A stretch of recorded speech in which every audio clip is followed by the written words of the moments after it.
the thousands in attendance and the millions watching around the world. Ladies and gentlemen, let's get ready to rumble! Yeah. What's up? The Buckles Malachi Williams in the building. We back. Let me make sure the sound is on. True Media Today USA Boxing. We are back. We call it, we know we true media because we the truth. Not the truth. See, that's the difference. You have the truth, T-R-U-T-H, and then you have the truth, T-H-A-T-R-U-F-F, the truth. We even spell the differently. Let's give everybody that's here a round of applause, man. Matter of fact, give everybody a round of applause, man. We're going to make it do what it do.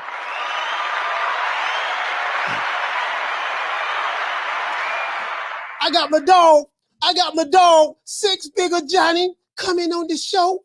I got my dog, six figures. We're going to see can we change that name from six figures to seven figures. You know what I mean? I don't know if he's going to make six figures and seven figures in boxing, but you know, it is what it is. Shout out to Swat Jones, Little Green Eyes P, Lisa Bales in the building. You know what I mean? Rockman, what's going on, baby boy? Shout out to Adrian Big 30, 30. You know what I mean? Shout out to Knockdown 305, Dade County's finest, born and raised in the county of Dade. You know what I mean? Before we start the show off. Well, you know, I guess I gotta be like everybody else and sing Al Heyman. Yeah, before we start the show off, man. Yeah. You gotta know what time it is to them South suckers. Shut up! Before I bust a cap up in your ass. Yes, sir. We don't even play with it over here, man. You wish you could work it the way I do. Yes, sir. They wish they could work it like us, man, but they can't. You wanna know why? Because ain't nobody come to see them. Shout out to my sister Anna Lee. Ain't nobody coming to see you, Otis. Yeah, man. We know we run Otis's off the block. If you're Otis, hey, if you're Otis, we run you off the block. You're begging me not to leave you, and I refuse to let you go. Shout out to Jamario. Let's get into the show. Man. Boy, we got a whole lot to talk about, boy. Hey, you know what? Y'all saw, boy. Hey, bro, look here, boy. Boy, you know, it's a boxing show, but we know we pivot every now and then. But boy, I got some videos. Some people sent me of them Cowboy fans before the Cowboys played yesterday, and before the game started, and after the game started, boy. I saw some dudes tearing up TVs. I saw some dudes, you know, getting jumping people. But I saw all kind of stuff, dog. But I'm like, boy, goddamn, boy. But they say they say they flying the flags half style. They flying the flags half high today in Texas. You know what I mean? That's what I'm hearing now, especially in Dallas. I don't know how true that is now. You know what I mean? You know, my daughter live in Dallas, so I got to call my daughter and ask her. My daughter live in Dallas, but for what I've been seeing, boy, Lord have mercy, boy. You're begging me not. For real though, Lord have mercy. The fuck? Anyway, let's get into the show. Now, Devin Haney, right? Devin the Dream. The Dream. Some would say he's the nightmare, depending on who he putting paws on or whatever the case may be. That was some would say, right? Sources say, you know what I mean? Vasyl Lomachenko, the Matrix himself. You know, if we was to take depending on who you're talking to, if you're talking to Teddy Atlas or whatever, shout out to West Side, big shout out to Butch, shout out to Butch Cassidy, shout out to Rick Timms. You know, they said if you were to take a fighter, right? Make the perfect fighter. They say you would take Vasyl Lomachenko. You know, he's a combination of Sugar Ray, Leonard A. Robinson. He's a combination of Salvador Sanchez. He's a combination of Pernell Whitaker. He's a combination of, you know what I mean, of Neo from the Matrix. You know, he's a combination of all of those things together, and they put him into one fighter. You know, that's what they say. Sources say. You know what I mean? I don't know how true that is, but you know, I'm just saying. You know what I mean? It is what it is. Cocaine is a hell of a drug. Now, Devin Haney Lomachenko seems to finally have a fight date. From what I've been seeing what everybody else been seeing. They have a fight date set for May the 20th. Now I don't know if that's set in May the 20th. What day that is? It's May the 20th. That's on a Saturday. I don't know. Maybe it's on a Saturday. Yeah, probably on a Saturday, right? We'll see. We'll look it up and see. However, here's the twist, though. This is the twist. They don't have a location as of yet. I don't think that Top Rank have secured a venue for the fight yet because it's so far down the line You know what I mean? We're talking about 4 months from now. They don't have a venue as of yet. They've been talking about New York, Vegas. I think Devin Haney said no, they're not going to have it in New York because I don't think he feels comfortable with New York. I don't know why, but you know what? But we're gonna go look. We're gonna, you know what? I don't think that's true because Devin Haney fight a motherfucker anywhere. He don't give a damn where it's at. But I get it though. I get it.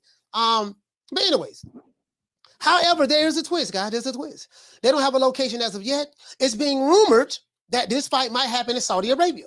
Like literally, I'm not making this up. It's been rumored that this fight might happen in Saudi Arabia. From what I was looking at a interview that Bob Arum gave, and they're looking at just different places, right? You know what I mean? In Saudi Arabia. Now if that happened over there, that'd be pretty huge. The Saudis look like they're really just everywhere in the Middle East. They look like they're really trying to get into the sport of boxing, and they're spending some big money. But what I noticed about the Arabs though. Them Arabs, they not spending money on just anything. You got to have some kind of name or notoriety in order for them to, you know, they're very selective how they're spending and who they're bringing over there, right? You know what I mean? So we know Joshua, he getting plenty of Arab money. Canelo, there's rumor that Canelo might be fighting in Saudi or over there in the Middle East somewhere, the UAE or Saudi Arabia, whatever the case may be. Or he may have his next fight against John Ryder in the UK. That'd be massive. That'd be massive. I'm pretty sure they'll do a stadium. You know what I mean? Pretty sure they'll do a stadium. That'd be massive. So, you know, a few fighters, I'm hearing that Bob Arum numbers, Top Rank and Matchroom, they're looking at trying to, Alexander Usyk, they, you know, the Saudi, the Middle East, Saudi Arabia, the UAE, all of that over there, them Arabs, they over there trying to get some of that Arab money too. So everybody trying to get the Arab money. Hey, I ain't mad, shit. Hey, you know what? Hey, everybody trying to get some of that Arab money right now, man. Well, I ain't gonna say everybody. Just people, you know, because there's certain companies ain't getting now. Floyd Mayweather got some Arab money. They let Floyd. Floyd got some Arab money, but Floyd ain't gonna let nobody else. Shout out to Anna Lee. Floyd. Shout out to my brother Yarmis. Floyd ain't gonna let nobody else from his side of the street get no Arab money. You notice that? Floyd, the only one, he want to get Arab money, fight exhibitions, fight on his own, but no other fighters that's affiliated with his company can get Arab money or fight on his own. You notice that? For real though. I'm dead. I noticed that. I noticed that. You know what I mean? But anyways, this would be huge, guys, for Devin Haney and Vasyl Lomachenko, and it shows that they will be international. What the word they like to throw around? Stars. You know. Devin Haney don't fought in Australia. Well, Devin Haney ain't do nothing unique that no one else is really that. Not never. I say some fighters have done in boxing. Alexander Usyk, every time he has a fight, he's fighting in another country. So, you know. I don't want to give a fighter too much praise. Well, he went to another country and won. Okay, yeah, you did that, but you got fighters who do that all the time. If you did it one time, okay, that's cool. If you did it 2 times, that's cool. But you know, some of these fighters, especially over here in America. Over here in America, you know, I think the American boxing fans, they very, very not boxing fans, but some of these fighters over here, man, they overvalue themselves. They think they bigger than what they really are, and bro, it's like a lot of this stuff smoke and mirrors. But boxing is an international sport. Contrary to popular belief, it's an international sport. So at the end of the day, a boxing ring is a boxing ring. No matter where it's at, you still got to go in there and perform. I was looking at Alexander Usyk, and I'm like, this dude went into the heart of Russia. I forgot the fighter who Usyk fought in the cruiserweight tournament. And you know, Usyk is Ukrainian, and Russia, you're right next to Russia, right? And all of that used to be a part of the USSR. So anyways, just imagine being a Ukrainian going into the heart of Russia, Mother Russia, right? And beating a Russian fighter in front of the Russian crowd, in front of the Russian judges, Russian referees. You gotta drink water from the Russian, you gotta drink Russian bottled water. They could have spiked this water. You gotta wear Russian. Just imagine all of that. And say, okay, no, don't worry about it. I'll come over there and fight you. And to beat a guy so thoroughly that even the judge is like, damn, we want to give him shit. What round can we give him? Fuck. He ain't win that round. He lost that round 10 rounds to 8. He got dropped 3 times in that round. Is there any way we can like twist it a little bit? Now bro, for you to get up for a Ukrainian to get a decision in Russia, fighting another Russian, you got to be a bad mofo, bro. You got to be a bad mofo to do that. So in Usyk, Usyk goes all around the world.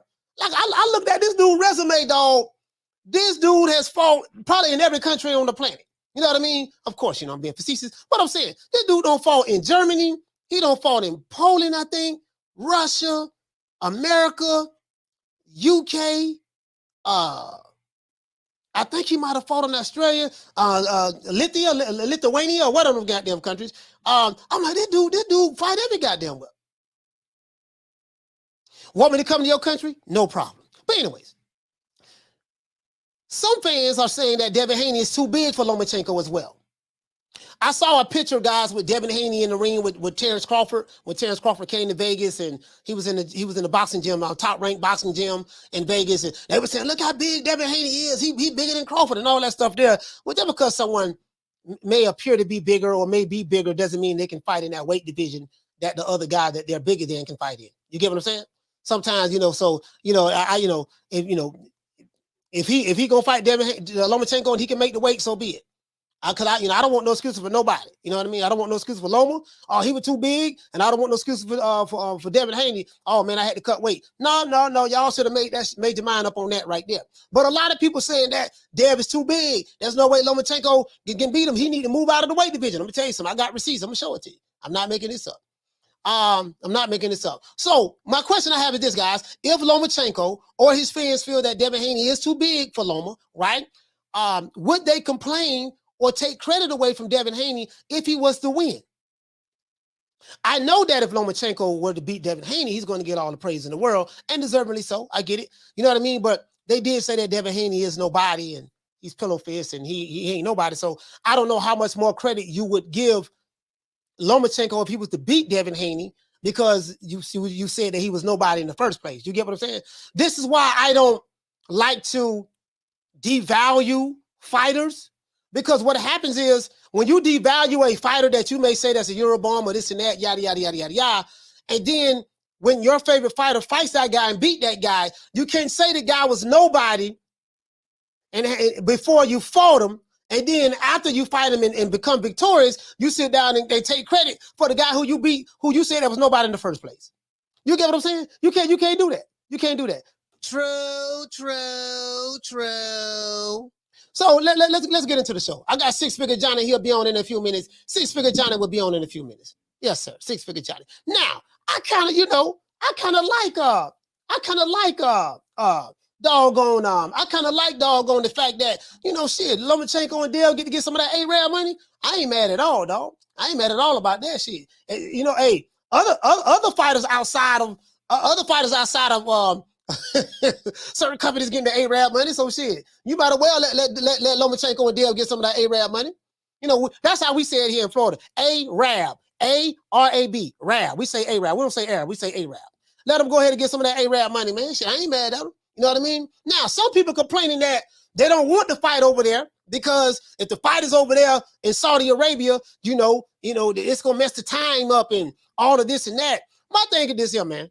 Whether it's in Saudi Arabia, America, let's get this over with, because we've been hearing this argument for a long time about Devin Haney, about Lomachenko. Lomachenko is the Matrix. He's one of the greatest fighters in the history of boxing, according to Teddy Atlas and Timothy Bradley and ESPN. So we're going to run with that narrative, right? So this fight needs to happen, because we've been hearing a long time Devin Haney fans say that Lomachenko been ducking him, and they created a French fries belt for Lomachenko, which people call the duck belt. They say the French fries belt is the duck belt. That's the only belt that you can have where you do not have to fight your mandatories. So if you have the duck belt, better load as the French fries belt. They like to throw that out there, understandably so.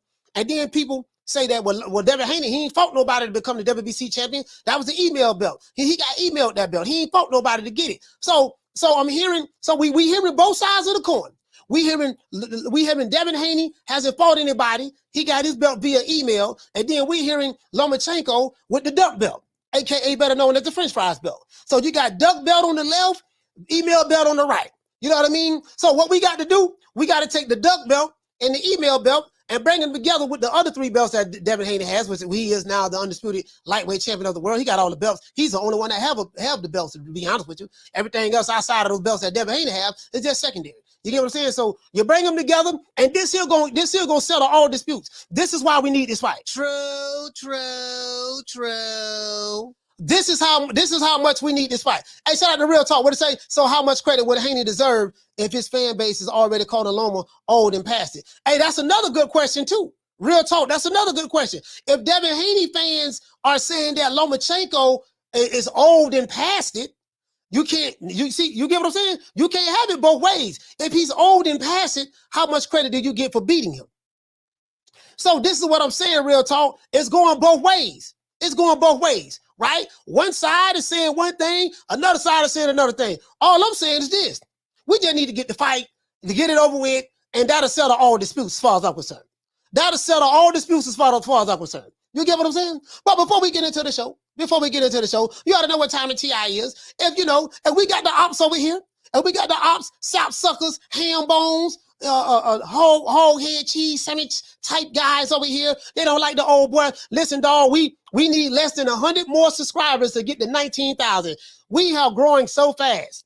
Seems like we just hit 18,000 just a minute ago. We just hit 18,000 about, I want to say January the 6th. January the 6th, we hit 18,000. And now we almost at 19,000. We need less than 100 more subscribers. We'll be at 19,000. Guess what, man? They can't stop us, dog. Look, fuck you. Fuck the plane you flew in on. Fuck them shoes. Fuck the socks with the bell on it. Fuck them cheap-ass cigars. Fuck your yuck mouth teeth. Fuck your hairpiece. Fuck your chocolate. Fuck Guy Ritchie. Fuck Prince William. Fuck the Queen. This is America. My president is black and my Lambo is blue, nigga. Now get the fuck out of my hotel room. And if I see you in the street, I'm slapping the shit out of you. Oh, they thought they hot right now. God damn, this old hoe ass nigga. Why this nigga, Lord? Why this nigga keep growing? Why this nigga say he almost at 19,000. He gonna be at 20,000. I'm gonna be at 20,000. I'm gonna be at 20,000 in March. Oh, why, Lord, this nigga getting 1,000 subscribers in 1 month. How this nigga doing it, Lord? Why is he doing it? I can't stand this nigga. Lord, I hate this nigga. Oh, Lord. Like, they thought they hot right now. The Wakandas is mad. The Alphabet Boys is mad. The aerosexuals is mad. I got ops. I got all kind of ops. But you know what though? All jokes aside. Everywhere I go, I see a lot of people who subscribe to the channel, and they walk up to me, hey man, Coach, man, I watch the show. I really appreciate that, fam, because I'm accessible. You know what I mean? Because I come from the people. You see what I'm saying? Because we do this for the people, by the people, of the people, because we come from the people. We love the people. We love the people because the people love us. When you represent the people will represent you. When you give to the people will give to you. And this is why we do it. We do it for the people. You see what I'm saying? So, I was at the Tarbert fight. I had a brother walk up to me. What is his name? I forgot his name. Will Oates. He walked up to me. Yeah, man, I listen to your show every day. Ta-da! You know what I mean? Brother brought me a drink. Was in Atlanta. Met Roshik and his lovely wife. Ta-da! You see what I'm saying? He watched the show. Met some brothers in Omaha, Nebraska. Ta-da! You know what I mean? Watched the show. We took some pictures and stuff. Met some brothers at the airport and Omaha airport on my way back. On my way back to Atlanta, because we had to go to Atlanta and then from Atlanta back to Tampa. Ta-da! You get what I'm saying? You feel me? Hey,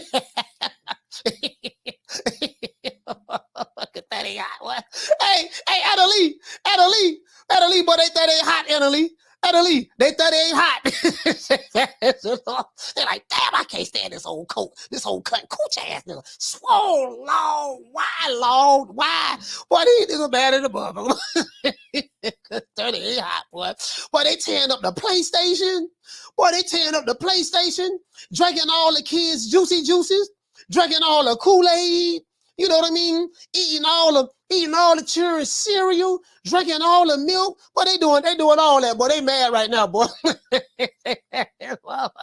nigga be talking all this shit. This nigga be talking all this shit, dog. I swear I can't stand that nigga, dog. How this nigga just stepped on the scene yesterday, and he just stepped on the scene yesterday, man. How he able to do that? He just stepped on the scene yesterday. He don't go live for 12 hours arguing, talking about some 60-40, 70-30, 80-20. Take whatever we give you. Sign the contract. He ain't threatening nobody. He ain't telling nobody he got shooters. You know what I mean? He ain't saying drop the addy. He ain't saying you better not come to the fight. He ain't putting all that energy into it like we doing it, and we still can't stop him. Can't stop me, dog. True. Can't stop me, dog. You can't stop me. All right, anyway, let's do this here, man. Hey, check this out. Hold on. Because I got to show y'all this. Now, check this out. Well, hold on. Let me go over here. My dog Booger Ray hit me. Hey, hold on. My dog Booger Ray Booger Ray, let me drop the phone lines. My dog Booger Ray had no, now, I mean, we got to get the lights up, man. We got over 200. We got to get the lights up to 200, man. I'm going to drop the phone lines anyway, though. Let me drop the phone line. So anyway, my dog Booger Ray hit me up. Booger Ray hit me up on Twitter. Hold on, listen, I can't make this up. I know y'all think I'm joking, right? Booger Ray went off. Booger Ray hit me up on Twitter. Booger Ray, he came to my page, right? Because I don't be tagging Booger Ray in nothing. I just made up. We remember that video we dropped last week. What that video we dropped last week, guys? Let's see, Booger Ray. Here go Booger Ray right here. I want y'all to see this. Yo. My dog Booger Ray. Booger. Lord have mercy. No, hold on, man. Hold on. Hey, hold on. We got my dog 6 Figure Jonnie on. Man, goddamn, Jonnie, why you ain't tell me you was here, man? Hey, Johnny Rice. Shout out to my dog Johnny Rice, man. Without further delay, my dog 6 Figure Jonnie, man. I'm so sorry, brother. I didn't even know you had popped in. Let's give 6 Figure Jonnie a round of applause. Hell, man. Damn, Johnny. Hey, I'm sitting there running my mouth. You know how I get to running my mouth, man. I'm sitting there running my mouth. I was finna read a tweet from my dog, Booger Ray Leonard. He sent me a tweet on Twitter. So anyway, man, Johnny, man, how you feeling, man? Hey, I'm feeling good. Don't let me stop your flow, man. Hey, read that tweet, man. Let us hear it. Let us hear it. Hey, check this out. Hold on, Johnny. Let me show you the tweet. So wait, let me see something. Where is that? Can I? Oh, you know what? I haven't shared it. Wait, let me share it. Man, doggone Booger Ray. Now let me let y'all see what Booger Ray said to me, man. But dog Booger Ray. Now y'all know I like Booger Ray Leonard. Y'all know I'm messed up about Booger Ray. So we did a video last week on the 20th, as you can see right here. That the 20th was what Friday. So Friday we dropped the video. Unbelievable. Javante Davis, Hector Garcia now sold 61,000, 200,000, 225,000, 350,000, 400K pay-per-view buys. A question mark right there, right? Now, that was just one of our shows. Booger Ray Leonard. Booger Ray went on my page, stalking and chicken hawking. He looked at the title. I don't know if he listened to the show. He probably did. He said, Floyd educated the fighters about generating revenue. The fighters you speak on didn't know or have the info, meaning information. He said only 2 people back then had the info and controlled everything. And he's talking about pay-per-view numbers. You know what I mean? Pay-per-view buys. He said you really shouldn't speak on something you know nothing about. You clearly are out of your lane. And this is what Booger Ray said. Now, I'm feeling some type of way about that because Booger Ray would have had to listen to my entire show to see what I was talking about. I think Booger Ray just looked at the tweet and looked at the title of the show. I don't know if he listened to it or not. So, but anyways, I'm going to reach out to Booger Ray. See, can I get him on the show? You know what I mean? For the people. The people want to hear from Booger Ray, the greatest promoter of this era. Hey,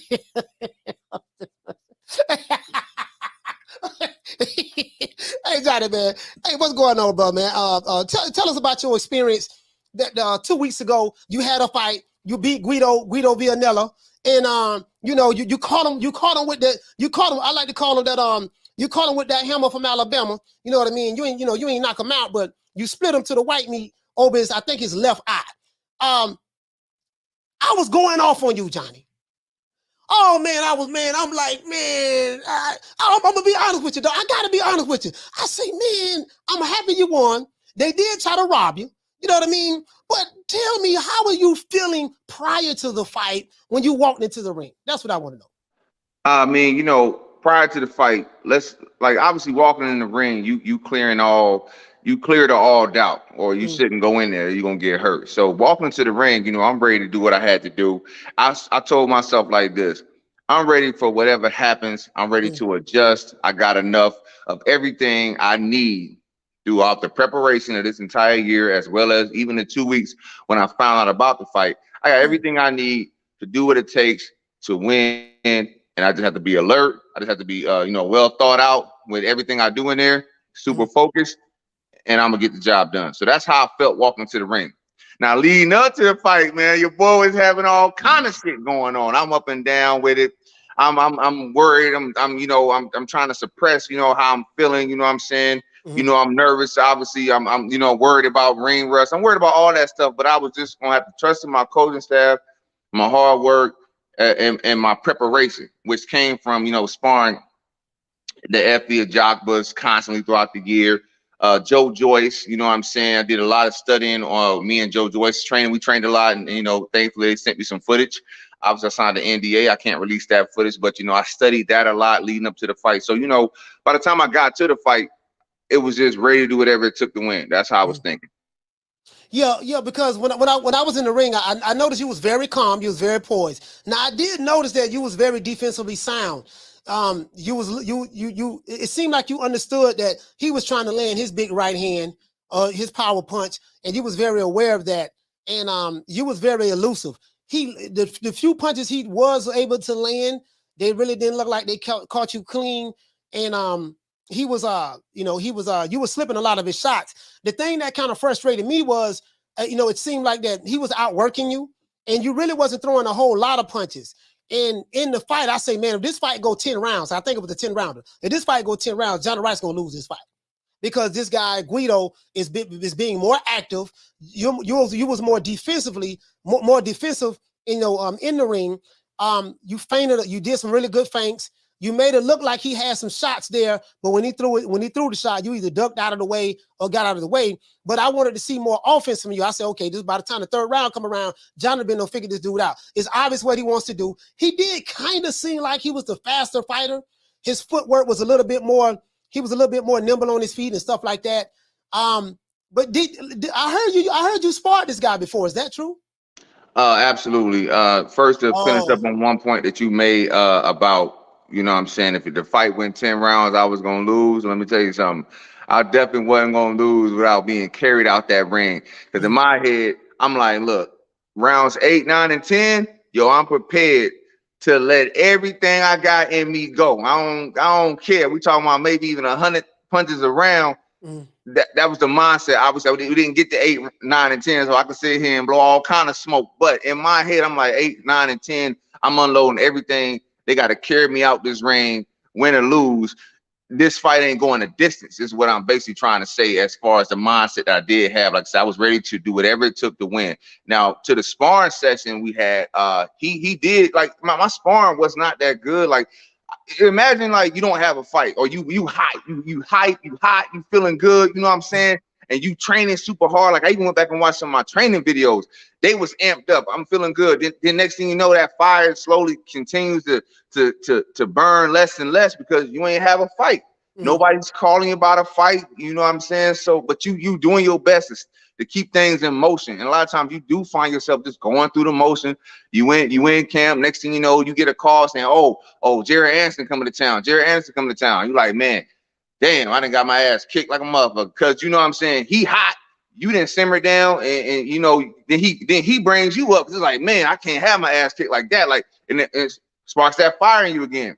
Next thing you know, he leave town, go beat somebody up. You know what I'm saying? He doing his thing. Next thing you know, you training hard, you still hot, and they go down again. Next thing you know, the Guido comes to town, beat me up too. But the second time Floyd Mayweather Sr. came to my sparring session, and he was like, man, work the jab. And he said, man, you know, I beat both of these motherfuckers up, and walked out. So in my Bro, they want to see you say that?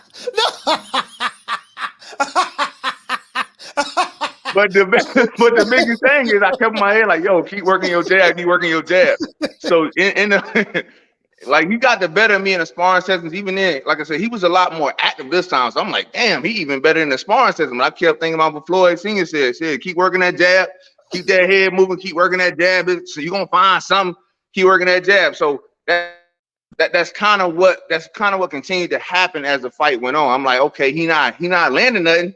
Yeah. I can't really keep up with him right now. You know, he's obviously in phenomenal shape, but hey, we're gonna keep landing that jab. Something will open up. Then a few times, boom, right hand. Okay, just stay cool. Because if we get to round 8, it's over. I'm about to go crazy if we get to round 8. I'm trying to tell you, they're gonna have to carry me out this thing. But that's kind of what was going on. Hey, hold on. Let me get this super chats out the way. Shout out to Jamario. Okay. He said, tell Jonnie Wright at that right. He said, tell Jonnie Wright at that right in the last fight. Came at the right goddamn time. When Jonnie came, Jonnie caught him right on the eye. You threw a 2-piece too. The crazy part about it was when I saw you land the right hand, I saw you throw the left hand out there. It was kind of like a dummy punch. You threw it with conviction, but you knew it wasn't going to land, right? And then, but what he didn't notice, the left hand was there to distract him. And then you kind of, when you threw that right hand, you know, he thought he was out of range of it. But by the time he figured out that he wasn't out of the range, you had them caught him. Bap! And then as soon as you hit him, I saw him back up. He was stunned. I say, damn, Johnny, follow it up. Follow the shot up. You threw the two-piece. You ain't follow it up. He backed up. And then I saw the blood immediately start dripping from his eye. And I said, God damn, I was hoping you, because you stopped him in the 8th round, right? Well, they called a stop to it in the 7th. They called a stop to it in the 7th, you know what I'm saying? But yeah, I gotta give, you know, credit where credit's due. Like I said, I studied boxing a lot. I watched a lot of film, and that was the Deontay Wilder move. You know what I'm saying? Where he'll hit you to know his range. So he might nip your nose or something like that. If you watch the fight, you can see the nose. I nipped his nose, so now I know exactly where you at now. And you know what I'm saying? Like I said, you know what I'm saying? Hey, I know exactly where you at, so I'm about to throw this thing real quick. Sir. And there it was. Sir. Yes, sir. And but Six-Figure Johnny say he learned. So look here, Six-Figure Johnny, he learned the move from Deontay Wilder. We had it's called the old nose nipper. We had to nip the nose with the left hand just to catch him, find out where the range at, just to catch him with the right cross. When Johnny caught him, bap! When I saw you hit him right, I say two-piece down the pipe. He caught him with the right hand, bap! And I ain't gonna lie to you, bro. If you would have followed, because he immediately started retreating. I said, man, but Johnny would have followed that up. But now you're telling me your game plan was when you got into the 8th, 9th, and 10th, you was going to go ahead and make it do what it do. But this is my thing though. He's a top ranked fighter. I think he has a contract with Top Rank, right? All right, he's a top ranked fighter. He has a contract with him. So you're the new guy coming in. You see what I'm saying? You can't afford to get behind in the cards like that, because he was winning this fight just off of his activity. You see what I'm saying? I understand you had a strategy, but another thing, I do understand that you sparred this guy before. So I think you said something, he got the best of you in sparring or whatever the case may be, but sparring and fighting in the ring is two different things. So you knew what you was dealing with. His speed looked like he, I'm saying from a footwork standpoint, not his hand speed, because you was getting out of the way of a lot of his shots. But I had him winning the fight. Just off pure outworking you, dipping in and out and stuff like that. But you timed him perfectly in what round? Was that the 6th round? Yeah. It was the 6th round. Now listen, I did go back. My man, brother Matt, he's a big fan of your show. So he sent me, your live on the fight coverage. I said, I gotta check this out. Now I agree with everything you were saying. That is how I want to fight moving forward. Yeah. But unfortunately, with the way things were and how I was, and yes, like we talked about this too, with my mentality wasn't at that level to even fight like that during training camp. You know what I'm saying? Or train like that, which is what I have to start doing. It's just training like that every day, get that mindset, get that mentality so I can perform the way you were saying, because that is what everybody want to see, and that is championship work. And that's what I completely agree with.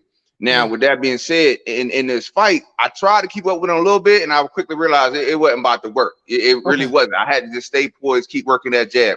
And I did want to follow up, but he still seemed too active. Well, you know how you attack a fighter when you think they hurt. Next thing you know, you end up getting caught.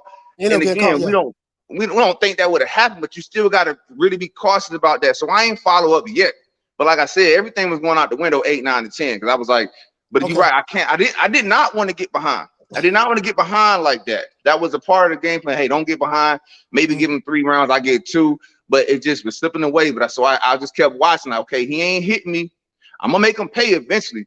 I got him. I just ain't follow up. So those are the things we really working on right now. The follow up, the punching. And if you look at my past videos, like after I beat Coffee the second time, you would see that kind of work. But I got to make sure I don't let it dwindle down. Like it was constantly up and down. I got to make sure it stay up, which is obviously very hard to maintain, but you got to find a way to do that if you want to be 7 figures. And it's simple. You get rewarded for it. So let's get it. Man, you on a 3-fight winning streak. You beat Michael Coffey twice. You beat Guido. Now we know they picked him. Now, of course, the odds was kind of even, but they picked him though. He was the favorite. They picked him to beat you, and they thought it was sweet. And I'm like, man, tighten up, Johnny, because I'm yelling. You saw the light. I'm yelling, right? Because I want to see you win. And I say, man, this dude ain't got, no, I'm saying to myself, I'm like, but it's something that you said that I did not take into consideration that some of the people were saying in the chat. Listen, man, Johnny haven't fought since last year. So that ring rust is real. I'm so caught up into the fight that I didn't even take that into consideration. That was my bad on my behalf. I was just talking about just a mentality. Like, I know you can beat this dude. I said, he can beat this dude. You see what I'm saying? And I just felt like that just from a mentality standpoint, I wanted to see that bite down. I wanted to see, man, Johnny, go get this dude. But it didn't make it to the 8th round. If it would have made it to the 8th round, then I probably would have saw that what I was looking for. Because I say, man, if it go to distance, he gonna win this fight. He gonna win this fight. Hey, it wasn't gonna go no distance. You feel me? But you also got to look at the fight now with, like, you know, go back and watch it and just see, like, I was thinking a whole lot. I was thinking so much in there because I'm like, he coming at me. The shots, he's winning rounds being active, but I'm like, yo, he not landing. He not landing nothing effective.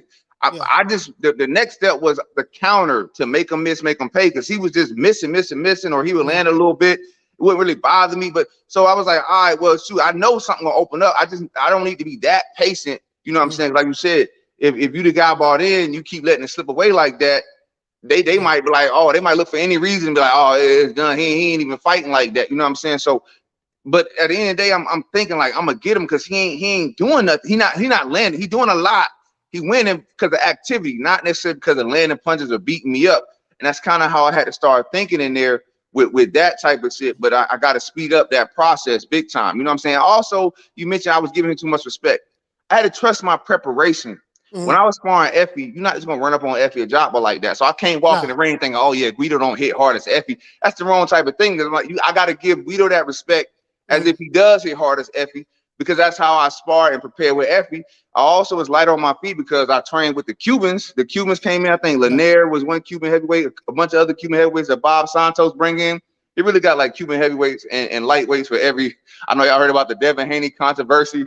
Yeah. And when Devin said he sparred Hector Garcia and Bob Santos, I got more Cubans too. Like, he really got an army of Cuban heavyweights and lightweights and all weights.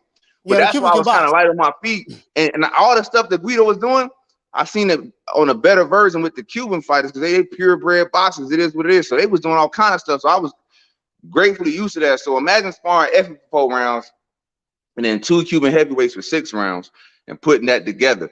That's kind of what you really seen. Yeah. But it was just too much of me, like I said, waiting a little bit, but it was no need to push the pace because dude wasn't landing shots that really affected me, but he was winning rounds. So I had to, like, you know, look for that one hitter. So let's say, let's play the fight back over again. You land that shot, you cut him.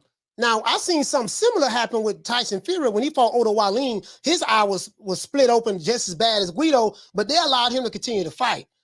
But now the referee ended up, the judge, I guess who that was, not the ref, but it was the doctor. The doctor ended up stopping the fight. But let's just say, for instance, once you saw him cut, if they would have allowed that fight to continue, your mentality would have been then what?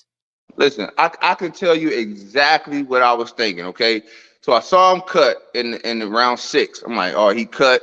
I'm looking at him. I know he got that frantic mode now, so I just got to be chill because, again, when they get like that, they can catch you with some wild overhand, looping, underhand, all kind of stuff. So I'm like, all right, okay, cool. I'm watching the eye because I'm like, he's bleeding, but I ain't thinking it was gonna stop it. That wasn't in my mind at all, right?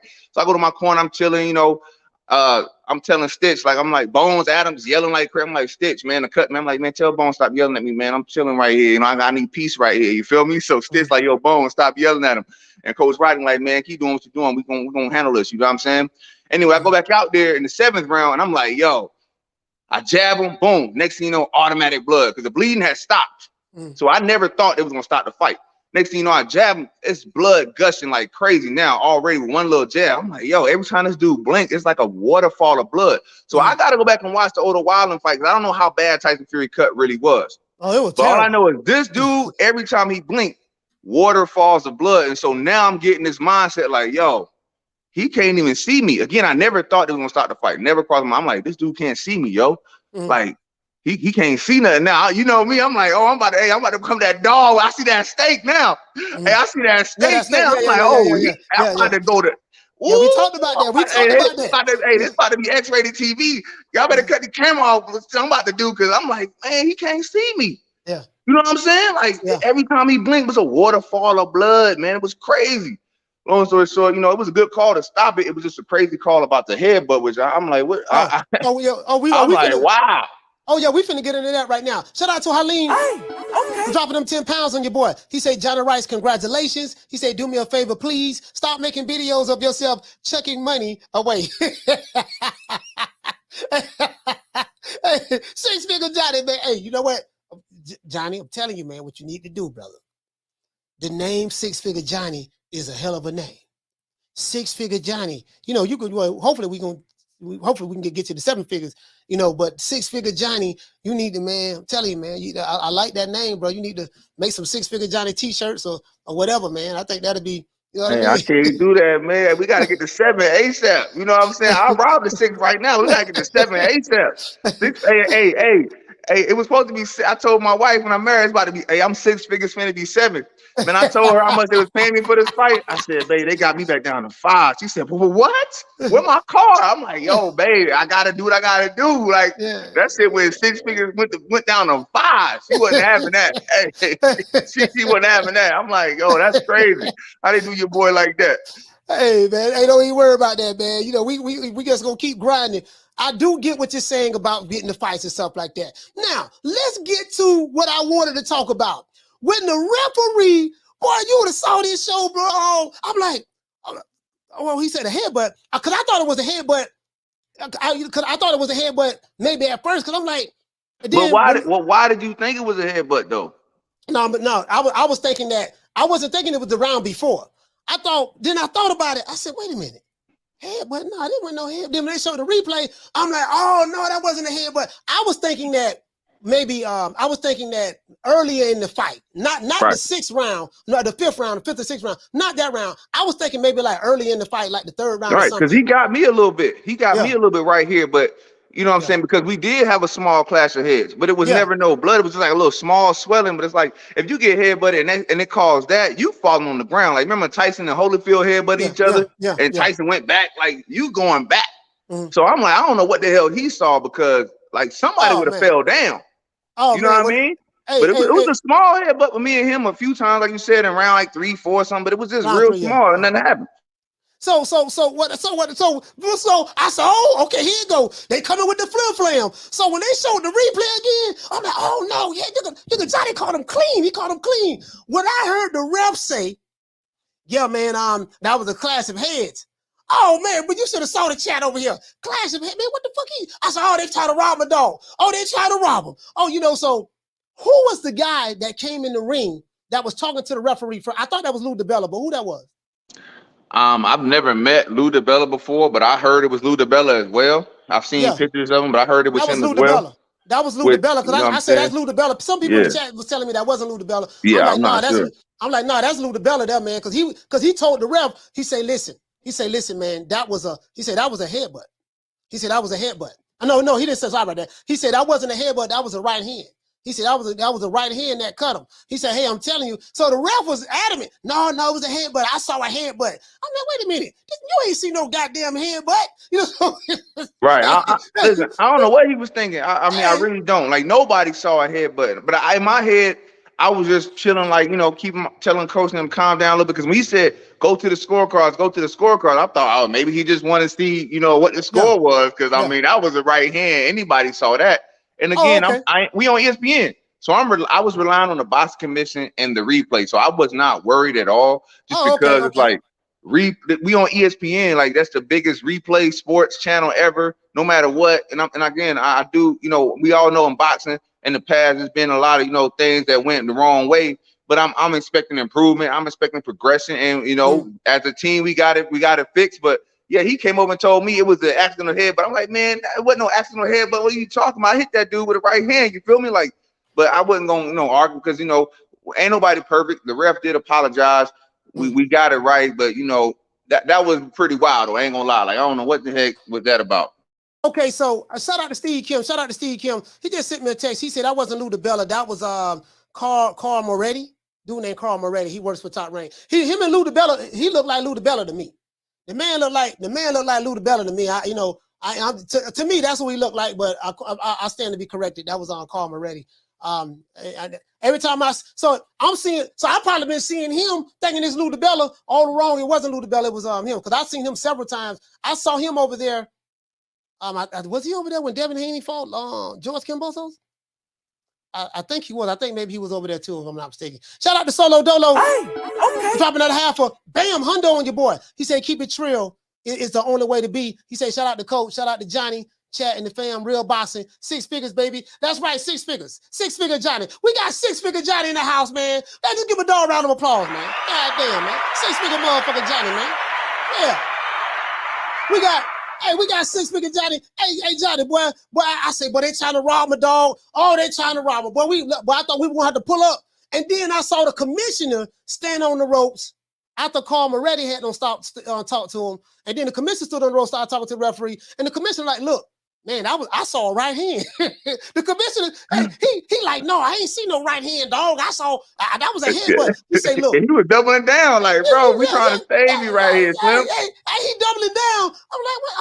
I said, they finna do this shit on live TV. They finna rob my dog. Oh, hell no. They not even gonna try to hide this shit. And then they mess around and said, well, we don't do instant replay. So they don't do replay. So this thing that got me. If they don't do, if Carl Morelli, who works for Top Rank, don't tell him, hey man, that was his right hand. That wasn't a headbutt. And then the commissioner had to come with the ring. Hey, no, that was a headbutt, man. I mean, that wasn't a headbutt. That was a right hand. What you probably need, because I heard the commissioner say, look, you need to look at the ESPN, because I think the ref was like, we don't do replay here. But he was like, look at what ESPN has replay. I think that he was saying, right? ESPN had replay. Just look at that. You see what I'm saying? He looked at it. I stand to be corrected. No, you ain't stand to be corrected. You were trying to rob my dog, man. Man, I don't know what I don't want to say he was trying to do that, you know what I'm saying? Man. But I'm like, cause he's a veteran referee. But I am like, man, what's up with that, man? Like, you know what I'm saying? You right, if you freeze frame the video, you right there watching me hit the man. Like, come on, man. Like, what is you doing? Like, at the end of the day, all I can say is this.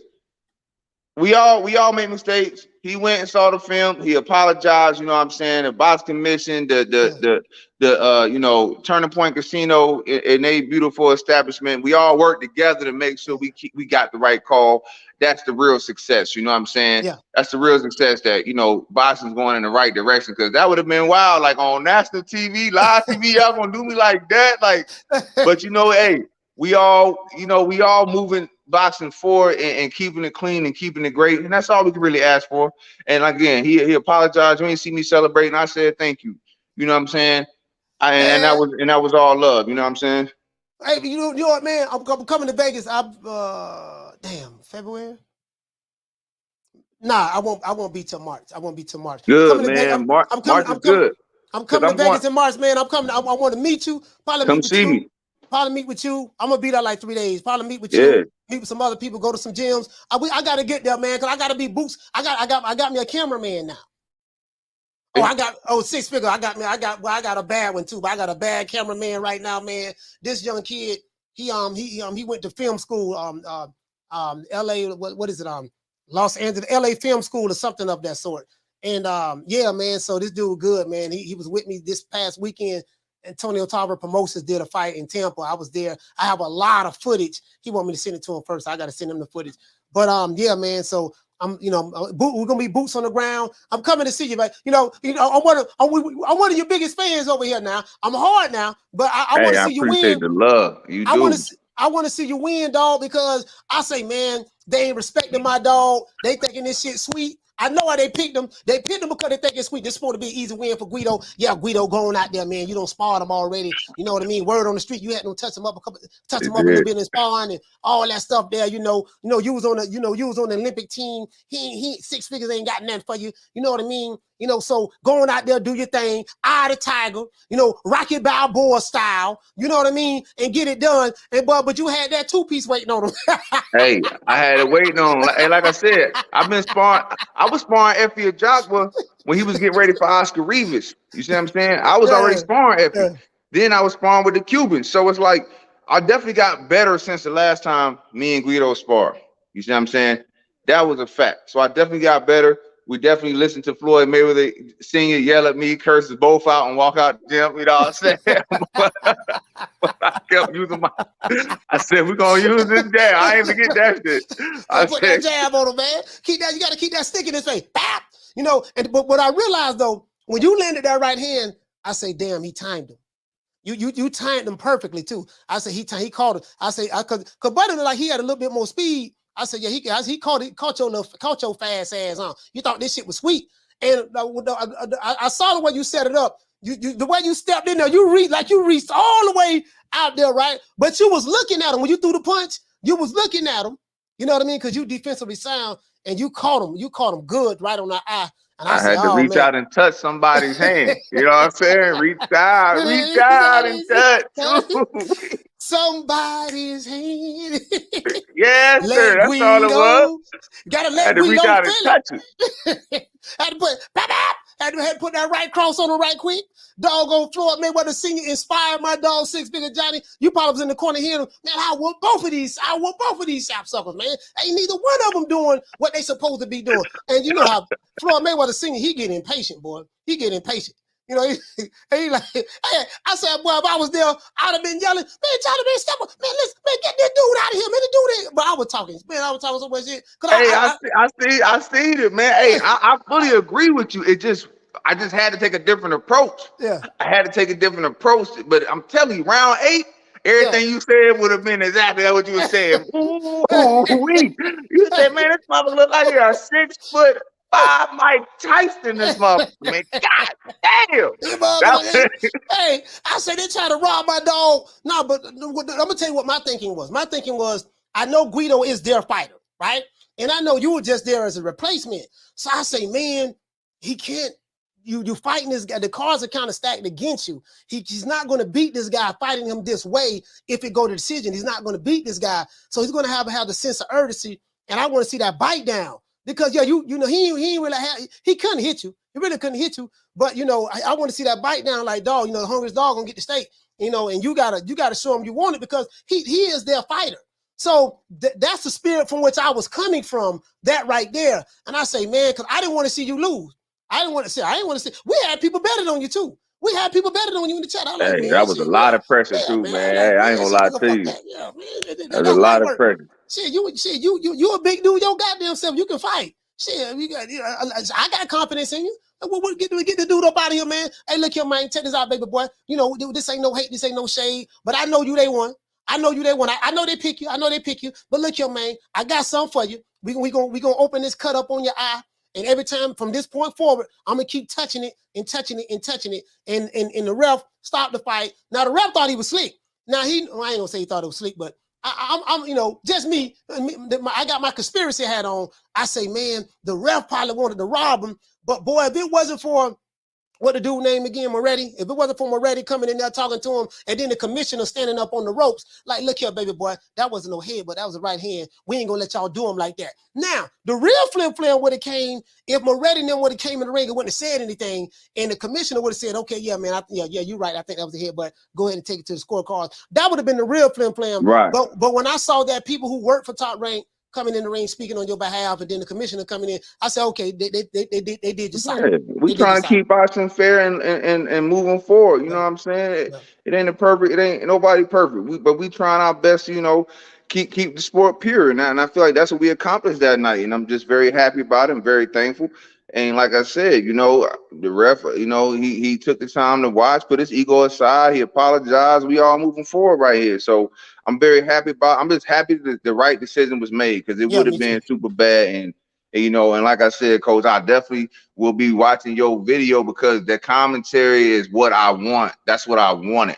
In order for me to achieve that, I got to work extremely hard, in which I'm happy to, you know, move with this win. Like I said, I was trying to see what date you coming in March, because, you know, your boy got to go back home to see moms real quick. You know, I ain't seen my mom in a year, so I'm leaving next weekend to see my mother.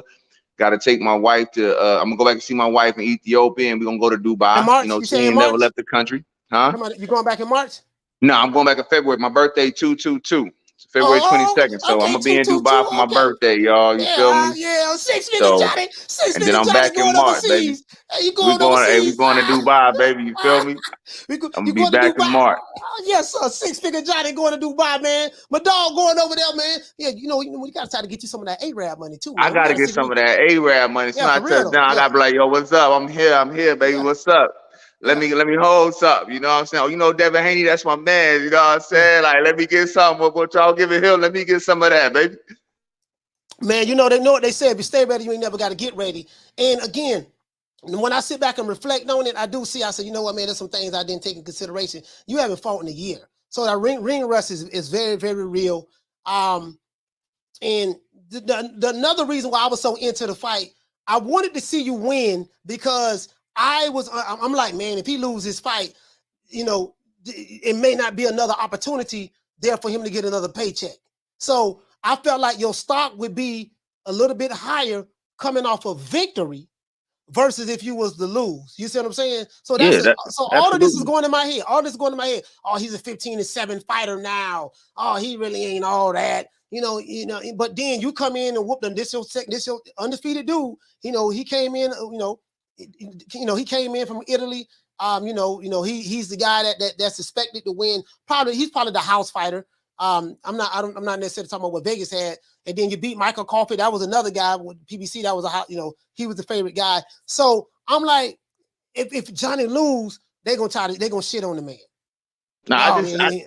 I just need some more undefeated fighters, man. I wouldn't even if you're undefeated, man, the odds gonna be on my side anyway. That's just kind of what I do, man. I beat undefeated fighters, you know what I'm saying? So I don't really want to fight nobody unless they're undefeated at this point in my career. It's just, hey, I could be down motherfucking 10 rounds to 1, baby. I'm gonna get mine. If you undefeated, just ain't nothing I can do about that. Hey, I'm the upset king, baby. So shit, Vegas might as well make me the favorite if the nigga undefeated. Hey, you know what I'm saying? Hey, look here, man. If you ain't undefeated, don't even ring the phone, dog. We only want undefeated fighters. Get somebody else to do it. I only want to fight undefeated guys. I know I can beat their ass, you know what I'm saying? Shit. Hey, on a bad day, you know what I'm saying? I'm in there like, shit, let me walk up in this bitch. Oh, he undefeated? Oh, say less. I'm gonna get him. That's what I'm talking about. I say, man, I got to be in my dog corner, man, bro, because I be so hyped up. I be so like, bro, this channel is Team Johnny Rice. I know people gonna be, oh man, coach talking about Johnny Rice. I'm like, nah, man, because I respect the blue collar fighters who really getting it from the mud, who really like against all odds. I love your story, just your work ethic. Just no one is expecting you to do anything. There's no expectations. No, oh, they're just another fighter. And I know in this business how these power brokers, they treat fighters, and they're just my word saying this, but they treat fighters like slaves. Like, okay, they interchangeable parts, or they pawns on the chessboard. I just say that. They pawns on the chessboard. If you're not a house fighter with the promotion of the company, you just somebody on the outside coming in, the guy on the outside coming in, you ain't really got no leverage in anything. You know what I mean? So you just happy just to get in there and get a check. Not you, but I'm just saying, you just want to get I was happy, coach. Wow. Hey, I was happy to mother get that check, baby. Lord have mercy. Hey, listen, let me tell y'all something, man. This is a lesson, man. We all loving this channel, man, because we all here. You know what I'm saying? Shoot, man, you know what I'm saying? So my money was real tight. I ain't gonna cap. You feel me? My money was real tight. I'm gambling, I'm doing my thing. I had to take a step back to focus on the training more, right? So I'm like, man, see, I can just go get me a loan real quick. You feel me? My credit score is 640. You feel me? I made 6 figures at the beginning of the year. Yeah. Man, that check hasn't played a rapid cash, man. Them motherfuckers said, hey, man, we can only give you about $687. I said, God damn, $687, man, what kind of bullshit is this? And then, I just wanted to have some extra shit on me. I ain't really need it, but I like to have money on me, right? So I just wanted to be like, oh man, let me do like this businessman shit. You know what I'm saying? Well, a lot of businessmen, they use other people's money and just pay it back. But it's just, you know what I'm saying? It ain't that I really needed it. It's just, that's a real lesson for me that I can't play around with my money like that because the system will take advantage of it if you really need it. I paid them back immediately, but I'm like, 1 week was $100 in interest, y'all. So that's just a quick lesson because I can't be six-figure Johnny without getting to the money and focus on money. But I'm like, wow, that's just wow. Like, what if I did really need that? Yeah. And they would just take advantage of you like that. They don't care how much you made. It's like, what have you made lately? And it's like, man, that's a big lesson to learn at 35, really. You feel me? But yeah, man, Yeah, rapid man. cash, man. They was trying to play your boy, man. Damn. Yeah, man. Yeah, man. No, they call that predatory lending. They know Yeah, that. don't be a part of that, y'all. You Yeah. know what I'm saying? Unless you like me, baby. I went ahead and put that 200 on the Lakers that night, and they won. So hey, don't take no risk, baby. If you ain't built like that, you know what I'm saying? Don't do that. I had to do it, but I'm gonna be all right. You feel me? But we gonna do whatever it takes. More undefeated fighters on the way. We're gonna take them out too, man. You know what I'm saying? Period. Hey, you know what? Now I got an opportunity, guys, to see a promoter actually pay his fighters the night of the fight. When I don't know how Top Rank paid you, but when I was at the boxing event, Tava Promotions, after the fight, I was privy to being backstage with the rest of the fighters in the back, and he paid all of them right then. He wrote each fighter a check. The Robinson brothers, just everybody who participated, he wrote all of them a check right then. And that was my first time actually seeing something like that. A promoter of an event writing checks out to all of his fighters right there and paid everybody who fought on the card. Hell, he even paid the DJ. I saw him pay the DJ that was there. So that was my first time actually seeing that physically. And I'm like, damn, so some of my favorite fighters are fighters like yourself, because, it's easy to be a fanboy of Canelo, or not just a fanboy, but just a super fan of Canelo, or a Crawford, or Spence, or even a Deontay Wilder. And fighters like yourself would just get overlooked because on social media, they only focus on the top name guys. If your name ain't Tank, Devin, Wilder, any of those top guys. And I'm like, the majority of boxing is fighters like yourself. You see what I'm saying? The blue collar fighters is the majority of the fighters. It ain't a whole bunch of goddamn Canelos walking around, or Anthony Joshua's. You know what I mean? And people seem to think that because you're a fighter that, everybody making millions. That's not the case. That ain't the case, yo. That ain't the case. And speaking of blue collar fighter, you really need it. I don't know if you try, but you really need to get Michael the Bounty Hunter II on your show. He definitely had my back big time. He came into the gym. Actually, let's say I was leaving on Wednesday. He came Tuesday night to really, make sure my mom was right. He's one of those fighters that he only lost to Alexander Usyk. Michael Hunter. Yes, and he is, to me, the ultimate blue collar fighter, because he got like super talent. Me, I'm working on my talent. I can't lie. I'm a big dude. I'm trying to work on putting all the tools together. But he got like unbelievable talent. And it's like, for whatever reason, they know how good he is, and his risk ain't worth the reward for these guys, because he that risky. Like, he only lost to Usyk barely, and he really got the potential to beat all these guys, and he the one that really helped keep me sharp, as like I said, along with other fighters coming through. But he the ultimate blue collar fighter with the extreme talent that really need that window and notoriety and eyes on him, coach. I'm telling you. But you know what I'm saying? Yeah, we gonna grind it out no matter what. We're gonna grind out no matter what and make it to that next level, because that's what I want. I'm gonna find a way to get it. And it's gonna simply be hard work and mentality. And you said it best for me. It's the mentality. So that's the focus I got all year, is making sure my mentality is that of a hungry man trying to take over. And this is the thing, right? Like, and that's what I said in the fight. I said, I didn't even, at that point, I said, I don't care if you win or lose. Well, I want to see you win, but I say, I want him to leave it all out on the line. I want his mentality to be there, because I know it's there. It's kill or be killed. And that's what I was talking about. You got all the talent in the world. I say, but his mentality, I won't, because I'll say you're a nice guy. But I know there's another side of you that people may not know. Like, hey, hold on, man. He a big dude now, but y'all think he just nice and friendly. Nah, that ain't just it. He got this killer instinct in him that ain't nothing to be. If he get angry and have to come with that bite down. And I saw it in the first Michael Coffey fight. That fight right there, I saw the tenacity. I saw the balls against the wall. And look, it's whatever right here, man.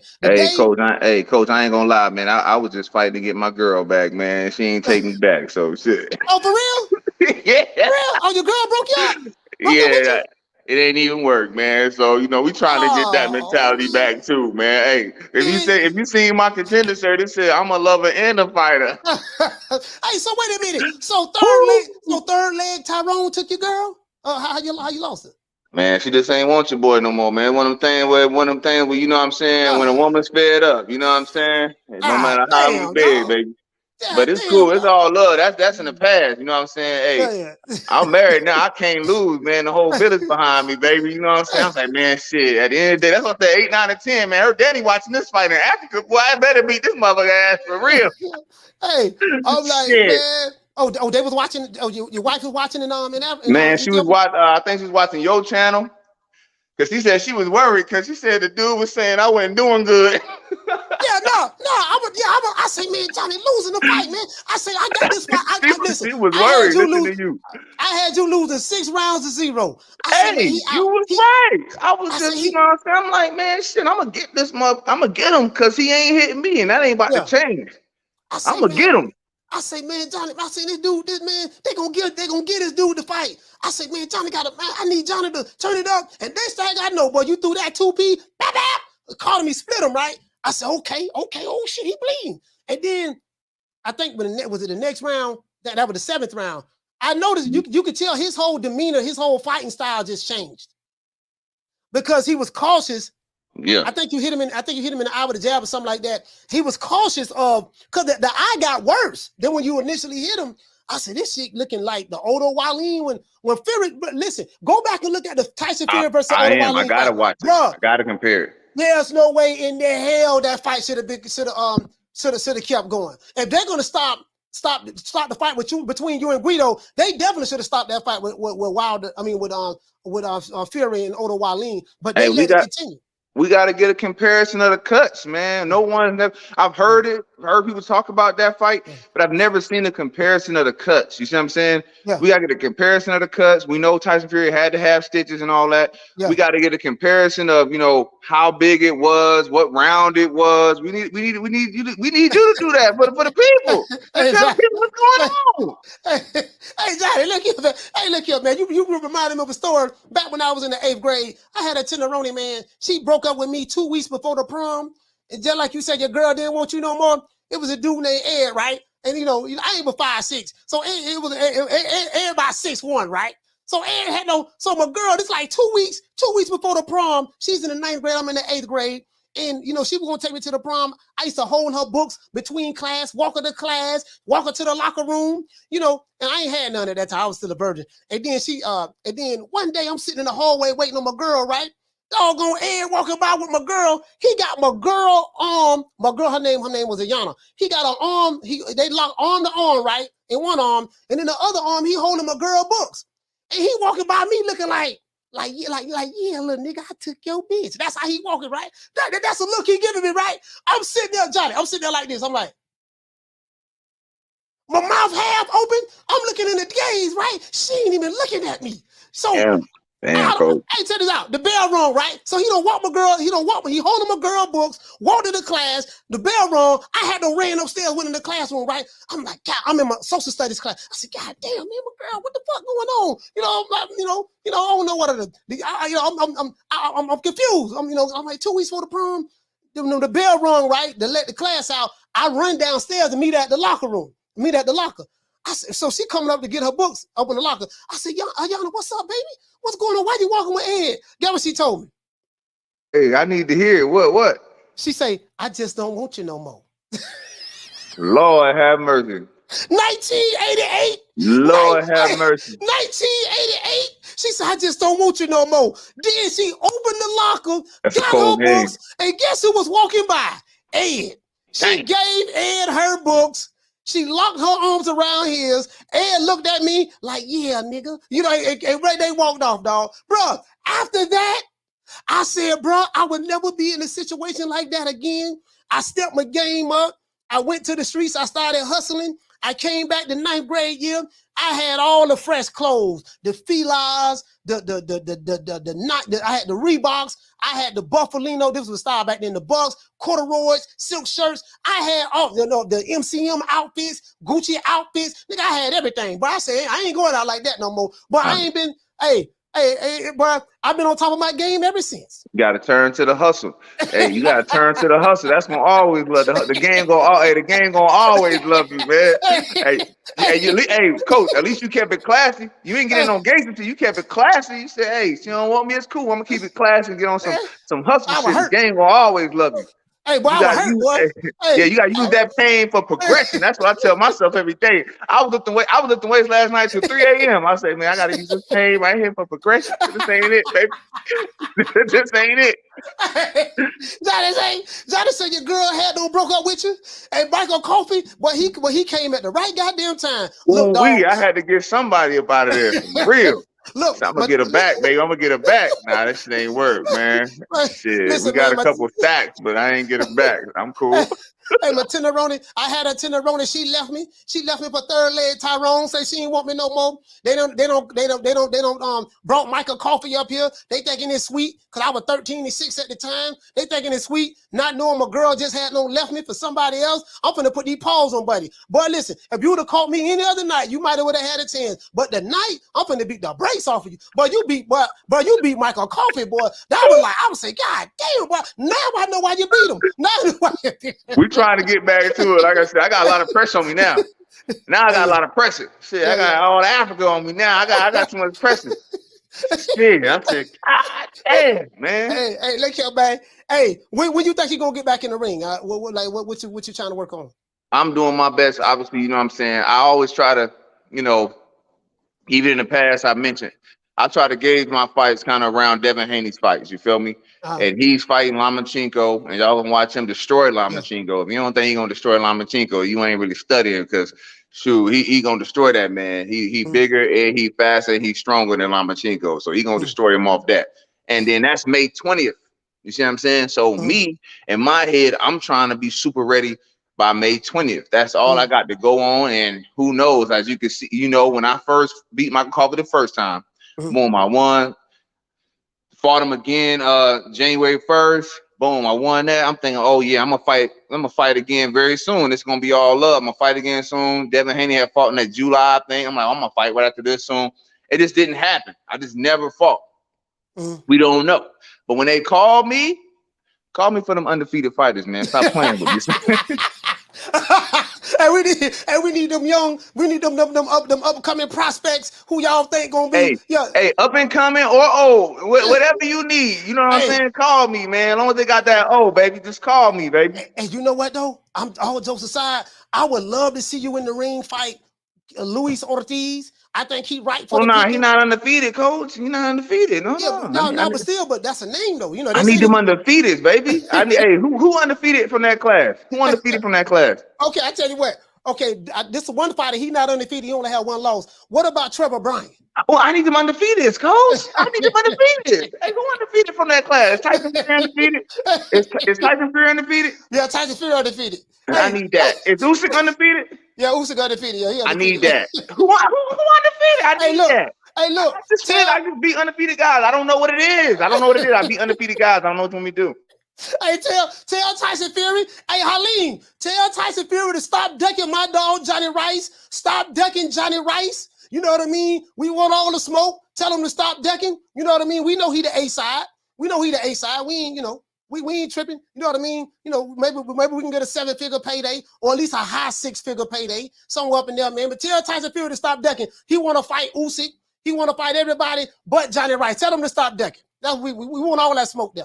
It's just what I do, man. I beat undefeated guys. I don't know what you want me to do. Just give me the Tyson Fury, please. Give me Usyk, please. Just because they're undefeated, that's what I do. I don't know what it is. I don't know what it is. I don't know what it is. Hey, what do we do? What do we do? Hey, shout out to Drummond for life. Hey, okay. He said, Big Johnny Rice, thank you for the awesome fights. Yeah, man, I appreciate that, man. Hey, listen. Hey, what about Jared Anderson? Do they have you in line? Jared Anderson's going in a different direction. What do you think? Well, you know what I'm saying? First of all, again, I always got to give Jared Anderson this shout out. Like I said, I told y'all, he definitely, went to work on your boy in sparring. He beat me up pretty good in sparring and definitely encouraged me as far as to how hard you really got to train. So he is that guy.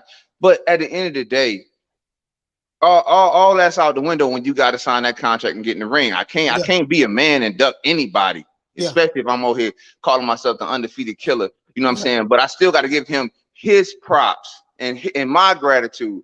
But at the end of the day, this is a fighting sport, and the hungriest person gonna have to win. And I got to take everything I did learn from that ass whooping and make sure that I whoop ass. And that's what I'm here to do. So I can't run away from the fight. I gotta take it if they're offered. Now, as a person on the outside looking in, even wanting the best interest for him, I'd rather him still go over there and beat up them London guys, because that's what he was on the way to do. But unfortunately, he had got injured one time.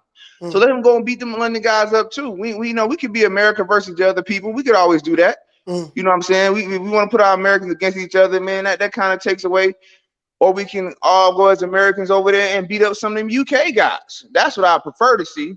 But I got to give the people what they want and what these contracts say. That's all I'm saying. You know what I'm saying? So I got a little diplomatic standpoint on both of them. But I got to step in the ring against anybody, especially if they're undefeated, period. You know what I'm saying? But I'm going to get my props first.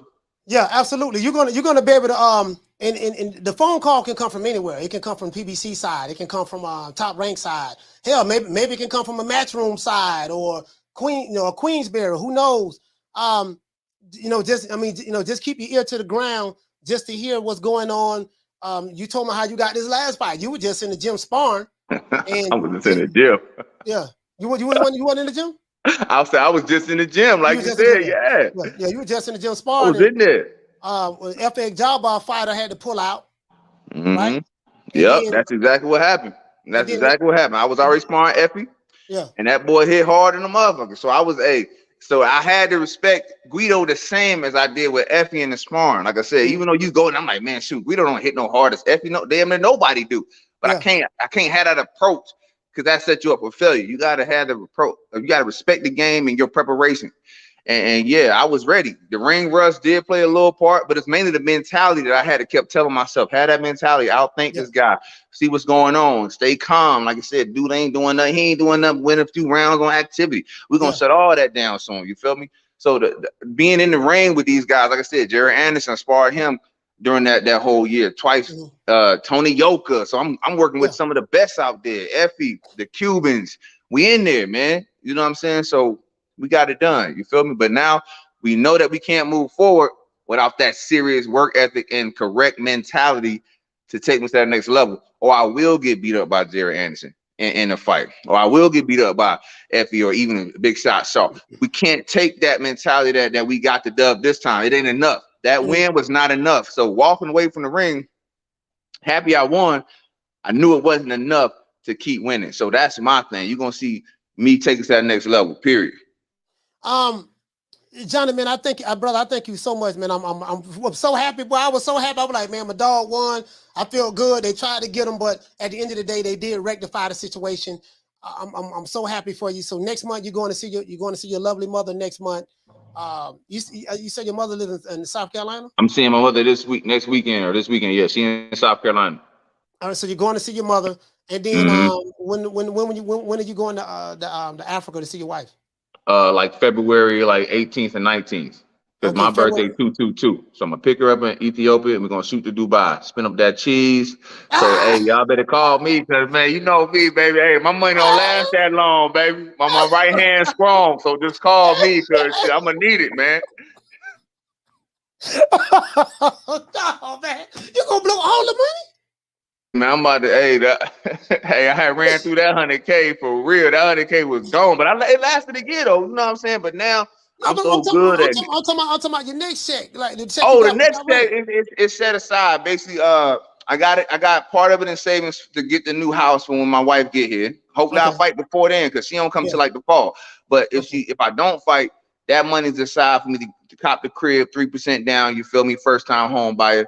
Feel me? Credit score 640, baby. All you need is 620. But look, got that on lock. I ain't touching that cheese, right? Yeah. I'm gonna drop about 10 bands in Africa and Dubai. Got that on lock. I shot my mother about 10 racks. You feel me? Because that's my mom's. I might need to borrow that later on. You know what I'm saying? With a hog head cheese sandwich. But hey,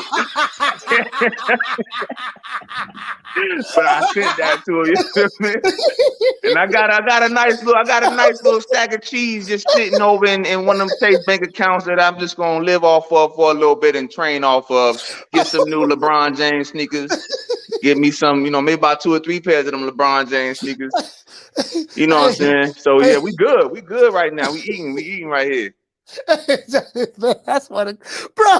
We gotta get you in movies, dog. I'm gonna call Freeway Ricky Ross, man. He got a movie coming out in March. I think it's going into production in March and stuff like that. They still looking for actors. Man, let me call him while we on the phone right quick. Hey, you can call him, but I'm in the gym. I can't step out the gym, man. I'm in the gym full time, man. I ain't doing nothing outside the gym, man. Unless you keep the cameras rolling in the gym. You feel me? We dedicated right here. We making that run for the undefeated. We want to take down the undefeated fighters. You feel me? But yeah, Freeway Ricky Ross, man. He the man, though. Shout out Freeway Ricky Ross for sure. Hey man, listen, man, Jonnie, man, I appreciate you taking the time out to come on, brother. I had you on here for an hour, so man, I thank you, brother. And you know, we team Johnny Rice over here. We want to see you win. Thank you. And I want to, and when you do have a fight coming back up, you can come on anytime. Anything you want to come on and say, announce something. You got a business venture that you have going on, selling merch. Just let me know. I'm gonna announce it every day. Show everybody anything. All you gotta do is just hit me up. You got my number and everything. Yes, sir. Yes, sir. Thank you so much, Coach. Like I said, man, just please, man, do me that favor. Get my man Michael Hunter on here. I can't wait to see what he got to say, man, because he inspires me all the time. Like I said, he was in the gym with me. Through his DM on Instagram, right? Yeah, I'll send you his number. I'll send you his guy number and everything. But I say Instagram, and I'll send you his other guys' information as well, man, because he truly is an inspiration and helped me big time. I was leaving on Wednesday. He was in the gym with me on Tuesday, giving me all the pep talks for hours, man. It just, just making sure that my mind was right. You feel me? And he was the original giant killer.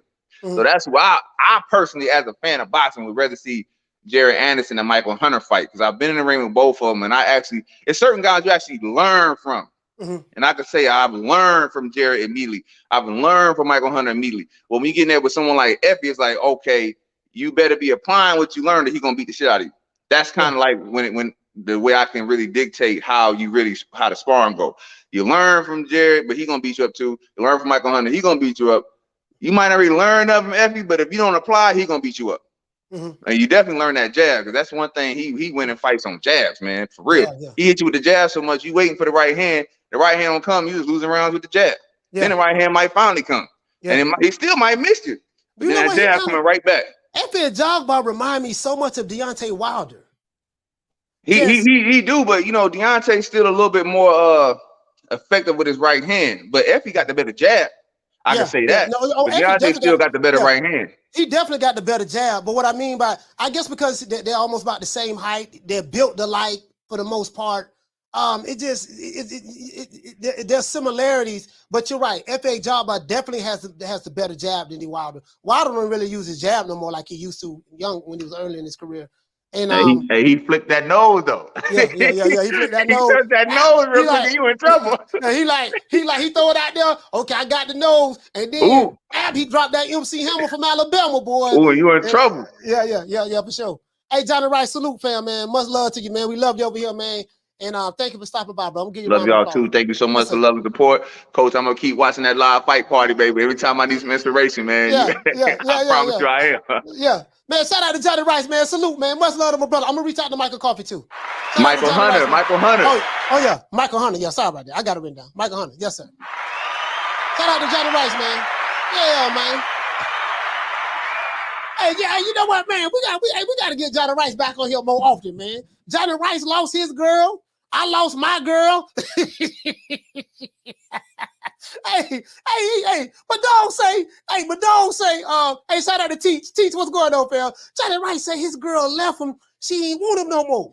And boy, when he said that, it reminded me of 1988. It was the spring of 1988.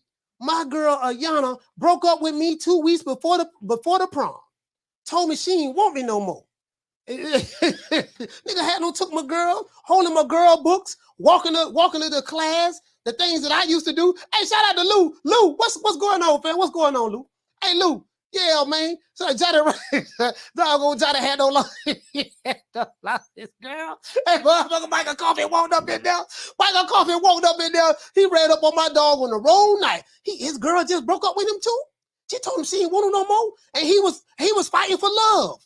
My dog Johnny Rice was fighting for love. My dog said he was trying to get his girl back. He was trying to get his girl back. Shit, Michael Coffin, listen. Let me tell you something. Doggone, shit, hey, Johnny Rice could have fought. He could have fought Tyson Fury. He could have fought Mike Tyson in his prime. He could have fought a prime Evander Holyfield. Wasn't nobody gonna whoop Johnny Rice that night. True. Not that night. You probably would have caught him the other night. And you might have would have caught him the night before that, or the night before that, or the night before that. But that night, wasn't nobody gonna beat Johnny Rice, boy. You can believe that. Nah. Hey, shout out to Jamie. What did he say? He said, Coach, your boy 6-figure Johnny. Man, Johnny Rice, man. Hey, how can you not like Johnny Rice? How? Hey, what did he say, Lou? Lou, he say, how she leave you, Coach? Hey, no, she said she ain't want me no more. Had no stubborn girl. They had no man plotting too. Hey, check this out. He was plotting on me the whole school year. Like, yeah, you know, cause we was together for the entire school year, right? 2 weeks for the prom. And come to find out, Ed been plotting on me. Ed been plotting on me for an entire school year. And 2 weeks for the prom, he had took my girl. I ain't no telling how long he been working on that. But that's neither here nor there. That was 88. Hey, that was 35. Let's see what 88. 88. That was 35 years ago. 35. That was about 35 years ago, man. We ain't tripping. We ain't tripping, man. We ain't tripping, man. No, that was about 36 years ago, because I was I was 14. I was 14 in 88. Now that was 35. Yeah, that was 35 years ago. I ain't tripping, no. I ain't tripping. Raindrop to a river. You know what I mean? A player bounce back. A player bounce back. I came back though. I came back strong that next school year, boy. That next school year, boy, I came back strong, boy. I was stronger than Potash that next school year. He said when Johnny Rice said he would have to borrow the money back from his mama. True. Oh, look at Johnny Rice. Hey, Johnny Rice saying he got to borrow the money back. Boy, ooh, Lord have mercy, boy. God damn, we got to help my dog out, man. Also, we got my main man. We got the Water Boys coming on to the show. We have the Water Boys coming on to the show, man. You know what I mean? And y'all know who the Water Boys is? I know y'all know who the Water Boys is. We got my main man, Young Tone, who produced the song, came up with his own, wrote his own movie, all that stuff. He will be on the show next Monday. The Water Boys. If you don't know who he is, this him right here.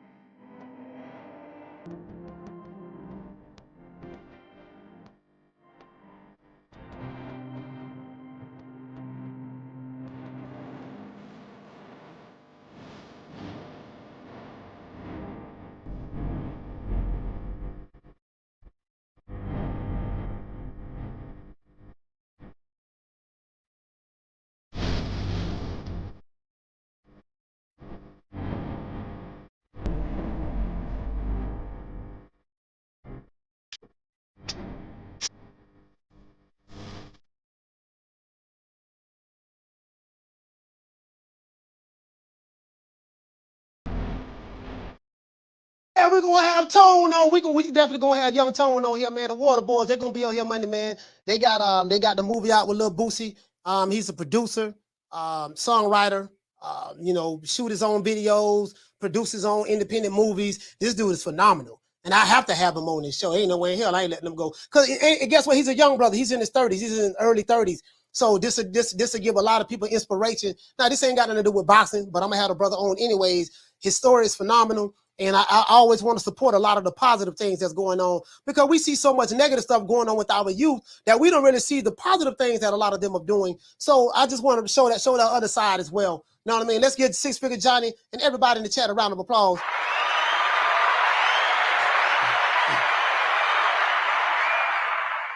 Oh, we got some hell of a things going on. Shout out to Keenan. What you say? He said, Johnny better get that cardio right. Hey, look here. Hey, Halim. Tell Tyson Fury to send the contract.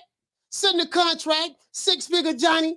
6 figures is ready. Send the tell Tyson Fury to send the contract. Shit, boy. Ooh, Lord have mercy. But I sure hope Eddie, you know, they say Anthony Joshua ain't got nobody he fighting yet. So I sure know what mine saying 6 figure Johnny get a shot at Anthony Joshua. Everybody get career high paydays when they fight Anthony Joshua. Everybody get career high payday. I'm talking about in the millions. Shit, you know, we can get Johnny a 7-figure paycheck. That'll be good. You know what I mean? That'll be good though. But again, I like the blue collar fighters, man, because the blue collar fighters, they get it the hard way. You know, it's very easy to be a super fan of Canelo or Tank Davis or, you know what I mean, Lomachenko and stuff like that. Those guys are the stars of the sport of boxing. But outside of those guys, it's just a bunch of, you got a bunch of mid-tier and then definitely low-level fighters. You get what I'm saying? So shout out to Rick. Rick, what's going on, Rick? Hey, Rick. Hey, Rick, but that's right. Hey, Rick, you was here. We was going for 6-figure Johnny that night, but hey, what did say? Halim say, he say, Coach, last time it was Trevor Bryan. Hey. Trevor Bryan lost to Dubois. He lost to Dubois. But 6-figure Johnny say he going overseas. He said he going to Africa to pick his wife up. Then he gonna take his wife from Africa to Dubai. They're going to Dubai, baby. They're going to Dubai. So I'm pushing the narrative over here. Do you know what my narrative is? Tyson Fury is ducking Johnny Rice. True. Facts. We're gonna say facts. Now you know how to know IQ. Know how to know IQ will count. You know, soon just because you say facts doesn't mean that what you said was facts. Facts. You know, they always say facts. You know, they think because they can yell aloud and scream facts that they really said some factual stuff. You do know that everything you just said was a goddamn lie. Just because you said facts, just because I say Tyson Fury is ducking Johnny Rice and ended it with facts, does not necessarily mean that Tyson Fury is ducking Johnny Rice. But that's neither here nor there. That's the narrative we pushing. Tyson Fury is ducking Johnny Rice. This is facts. This is the truth. We know this for a fact. I have the receipts. I ain't got no receipts, but I'm just going to say I got the receipts. And if I say it with conviction without anyone challenging me, that's going to be the narrative. So I said it with conviction. We know what time it is. The Gypsy King calling out everybody but Johnny Rice. True. You know, he don't want none of that. The Gypsy King don't want none of that that Johnny Rice smoke. Hey, what to say, Marquis? You say, will he stay a promotional free agent? Yeah, I think, well, it depends. I don't know. I should have asked him that, but I don't know. I think I think that he could possibly, I think he should, you know what I mean? If you know what? I think someone in his situation, Marquis, I would hope that he can get like a 3-fight deal with Top Rank. You know, at least with Top Rank, we know he will be able to, he will fight. Now he made 6 figures with Al. So if Al can sign him up, he'll be a good fill-in fighter. Johnny Rice will be a good fill-in fighter. If Al can, but the thing is, he's having trouble getting his top fighters a regular fight schedule. So PBC may not be the right fit for him right now because a lot of their fighters are not active. So he would probably, I would say, Marquis, if he was to maybe, I think where he's at, he probably wants some financial stability. So I would probably, hey man, see, can you get a 2-fight deal, or you get what I'm saying? Something like that. I mean, that's what I would try. Hey, what to say, JT? He's saying facts doesn't make it facts. Facts. True. Hey, you already know. Saying facts doesn't make it facts. He say, tell Johnny to go beat up on White. Hey, you talk about Dillian White. Hey man, I don't know, man. I don't know. You get what I'm saying? You know when you in a situation thugging D like Johnny Rice, you don't really call no shots on anything. You know what I mean? The only thing we can really hope for is that somebody think it's sweet. Hey guys, we need 63 more likes. We need 63 more likes. Somebody think it's sweet. You get what I'm saying? Somebody think it's sweet and say, oh, this is going to be an easy payday. Call up Johnny Rice. That's all we can hope for at this point. Call up, let them think it's sweet. Call up Johnny Rice. Say, you know what? I'm going to tell you what they need to do. They need to do a Guido Villanello versus Johnny Rice. They need to probably do the rematch. True. Now you already said, he say doggone Bob ain't pay him 6 figures like Al Heyman paid him. So when he had that fight, he had them 2 fights on the PBC. The second fight, when he fought Michael Coffey, he made 6 figures. Bob didn't want to pay the brother man 6 figures. Do you guys picking up what I'm putting down? Are you picking up what I'm putting down? When Jonnie Rice fought for the brother man, he made 6 figures. But then when Jonnie Rice fought for the other man, he made 5 figures. Things that make you go, Well, you know, I guess I gotta be like everybody else and think Al Heyman. I can quit my job now, baby. 6 figures, baby. You feel me? I'm about to But a name. Do you have a name? Oh, nah, I ain't got no name, you know. Name them names, man. They know who they is. Name them names, please. The names need to be named. They know who they is. The Mexican monster. I'm just saying, B. I'm just saying. You know what I mean? So Jonnie Rice said that he made 6 figures with Al Heyman. Facts. That's what he said. Said that on numerous occasions. That last fight he fought Michael Coffey, and he said that he got paid less money fighting on Top Rank. That's what he said. You know what I mean? So it is what it is. Now, back to this Lomachenko Devin Haney fight. I'm seeing online. Let's go on Twitter. Phone lines open, man. 530-494-9636. 530-494-9636. Phone lines is open. Shout out to the ops, people who hate me, can't stand my guts. Thank you so much. We almost at we'll be at 19,000, probably about, I don't know, maybe about tomorrow. We'll be at 19,000. We'll be at 20,000 probably before February is over with. So I really appreciate that. We still growing, we still doing our thing. Y'all ain't stopping nothing. You can't stop us. We got a movement going on over here at True Media Today USA Boxing. You know, I am the most hated content creator in the YTBC, but you know, all of my enemies watch me every day. You know what I mean? So I really appreciate them. Couldn't have done it without them. Couldn't have done it without them. Let's see. Now, let's as a matter of fact, okay, I showed y'all the Booger Ray tweet. Let's see. Hold on, guys. We got the calls calling in. Hold on, guys. Caller, hold on. I don't have it. I don't have my doggone Bluetooth hooked up. I thought I had my Bluetooth hooked up. Let's see what's up. See what we got right here, man. All right. Ta-da. Caller, what's your name? Where you calling from? What's up, coach? It's the inevitable. D-Block, D-Town, D-City, D-Ville, Baltimore. Get ready for Haney. He coming for you. Hey, you got me on Bluetooth? Yeah, let me take it off. Let me take it off.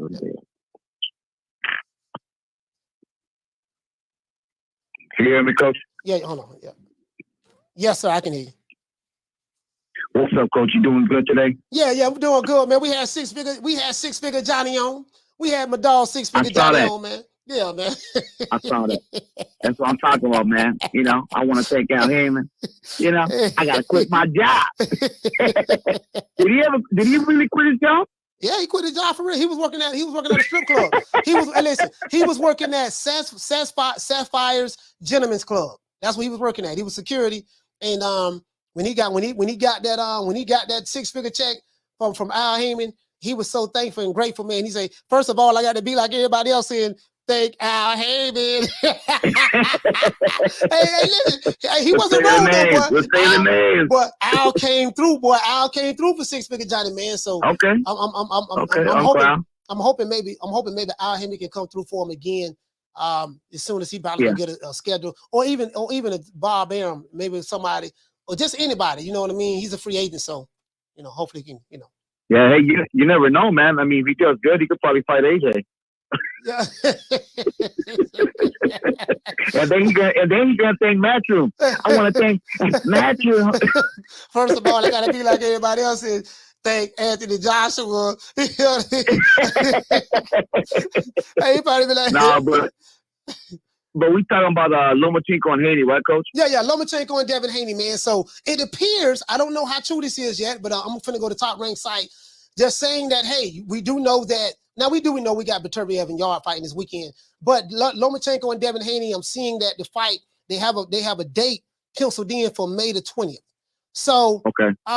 But they don't know exactly where the fight is going to be held at. Could be in New York, could be in Vegas, or it could be, you know, they're looking at Saudi Arabia.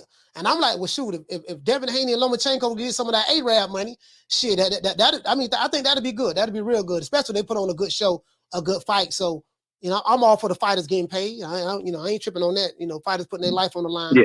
I'm all for that. So, what do you think about that? Well, Coach, I think that's going to be a hell of a fight, and it's going to be a beautiful fight. I mean, you're going to see two master class boxers in there. You're going to have one that's a little bigger, but Lomachenko's going to have to make the adjustments. I hope we do get it in Dubai, or we get it somewhere in Saudi Arabia. I mean, because that'll be awesome for boxing. And that's just telling you right there that these guys are, they really want boxing, and they'll pay. They're going to pay the fighters, so I'm happy about that, Coach. I don't have a problem with that. You know what I mean? Yeah, man. I mean, the thing is, what I'm seeing is, we just want to get the fight. I don't give a damn where it's at. Now, you got some people that I'm seeing, they are complaining about this fight. We don't want it to be in Saudi Arabia and stuff like that. Now, the crazy part about it is, some of these fighters you do hear that a lot of these fans online, they talk about, we don't support them. They're not with the right promotional company, A, B, C, and D. But then some of those same fighters are complaining that the fighters that they don't support are not fighting on certain networks or fighting in certain countries that they want them to fight at. And it's like, well, dude, if you don't give a damn about them, what does it matter to you whether which country they fight in, which network they fight for? You don't like them, you don't like them. So it's kind of like, damn if you do, damn if you don't. What you say about that, Adrian? I think you're right about that, Coach. I mean, I think people need to just stop judging, and if they let the fighters fight wherever they're going to fight, they're the ones getting paid. If they want to do it here, then buy the pay-per-view. Yeah. If you know that you can't, if you're not buying the pay-per-views, what does it matter to you? You know where it's going to be at and what time it's going to be. Like I know somebody here at work told me about Fulmer and Inui that, man, we got to see that in the morning. Yeah. I'm like, so what? It doesn't matter. If you really into the boxing, you're going to find a way to see it. You know what I mean? It doesn't matter. At the end of the day, we're all boxing fans, and we all got to understand that, hey, we're not the ones, we got to support them wherever they go. If you love the boxing, if you love boxing, no matter where it's at, we got to do it like that. D Block, D Town, D City, Deville. Shout out to D Block. Phone lines open, man. 530-494-9636. 530-494-9636. So now I guess I can say this because probably both of these fighters are with the same promotional company. I think this is Devin Haney's, might be his last fight with Top Rank. I don't know. I really don't know. But if it is his last fight, he's going to have to really, really do some things, really fight to pull this off. Lomachenko, some people are saying that he's on the back nine of his career. He's really going to have to dig deep, fight real hard to win this fight. This is a 50-50 fight. I can make an argument for both fighters. I think both fighters are going to give each other problems. I think Lomachenko's footwork, maybe on foot speed and hand speed, not necessarily his hand speed, but his foot speed. He's very, very good on his feet. If he can use his feet, parry with the, do the fencing and stuff that he likes to do in order to get on the inside, set his shots up. But then once you get on the inside, he likes to throw punches and combinations and stuff like that. Like once Lomachenko gets on the mid-range, he like to do all this stuff he likes to do. And once he get on the inside, he's so good at throwing punches from many different angles. Devin Haney's going to have to do what he normally does, and that's control the distance in range. Use his length, fence with the jab, you know what I mean? Fence with his lead hand, you know what I mean? And just catch Lomachenko. Study his footwork, his angles, what he like to do. Pretty much kind of like I don't want to necessarily say, and jab to the body. The jab to the body when Lomachenko fought Teofimo Lopez was giving him problems. So again, I expect both fighters to be on top of their game. No excuses for neither fighter. I don't want to hear anything about the war in Ukraine and this and that, and his mind wasn't on this. I don't want to hear that. And I don't want to hear anything about no weight cut and all that stuff there. Once these two guys agree to fight each other, there is no excuses. No excuses.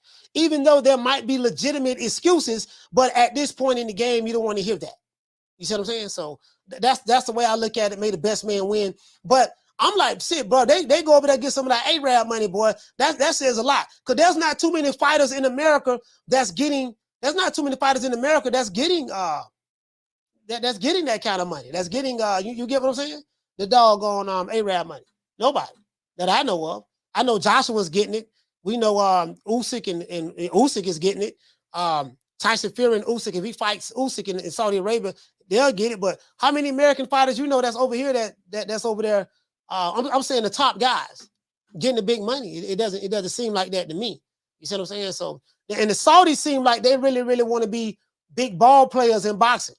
The Saudis seem like they really, really want to be big ball players in the sport of boxing. They want to bring the big fights over there. It used to be a time where all of the money was in America to make the big fights. The money ain't over here like that no more. True.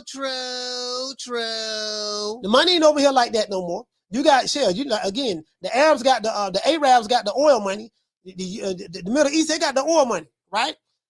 But the thing is, what I noticed about them, that fan base over there, the guys that got the money over there, they're not just paying a whole lot of money for just any old fight. Like they're paying for Joshua Usyk, Joshua Ruiz, really Joshua, because Ruiz wasn't nobody. But you get what I'm saying? I hear they're bidding for the Usyk Fury fight. So they just want top fights. That's it. They're not. I don't see them really paying for, Poke Chop Willie versus Chico Stick. They not even looking at that. They're looking for top names. Everybody say Luke Cage, you say, Coach, Devin is going to attack his aggression, which he does very well. Okay. All right. Shout out to Jamie. What do you say, fam? You say, Coach, if the fight is for undisputed, the Arabs will pay for it. Yeah, no problem. Yeah, you get what I'm saying? So, what you say, El Unico, you say UFC goes to the Middle East as well. Yeah. Yeah, I know the UFC do. The UFC fight all over the globe. The UFC, they don't care where it's at. They'll fight you all over the globe. You get what I'm saying? Absolutely. So, for me, to be honest with you, I think a lot of these fighters over here need to do more of that, because it's not like a lot of these fighters in America are some big known name stars in the first goddamn place. You see what I'm saying? It's not like there's some name stars in the first place. You see what I'm saying? So shit, it is what it is. And what to say, Jay Watson? You say they paid Mayweather exhibition. I mean, it is what it is. Hey, check this out. Not only did they pay Mayweather exhibition, but also Mayweather had his fight on doggone DAZN. I think it was on DAZN and Fight TV or something like that. So shit, my thing is, shit, why should and again, I ain't, I'm just saying, why should Mayweather be the only one getting that Arab money? You know what I mean? Why should Mayweather be the only one getting that Arab money? Them other dudes need to be allowed to get that Arab money over there too. You see what I'm saying? Shit, let some of them other dudes at the PBC get some Arab money.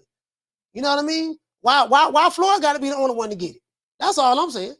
Floyd, I know Floyd is one of the Floyd is one of the investors of the PBC. He's a top guy over there. You know what I mean? But and Floyd carry a lot of weight over there. He make, you get to see what fight's gonna happen, what fight's not gonna happen with Floyd over there. But hey, look here, man. Hey, check this out. I'm looking at this here, right? Y'all check this out. I'm looking at this here. How about them Cowboys? True.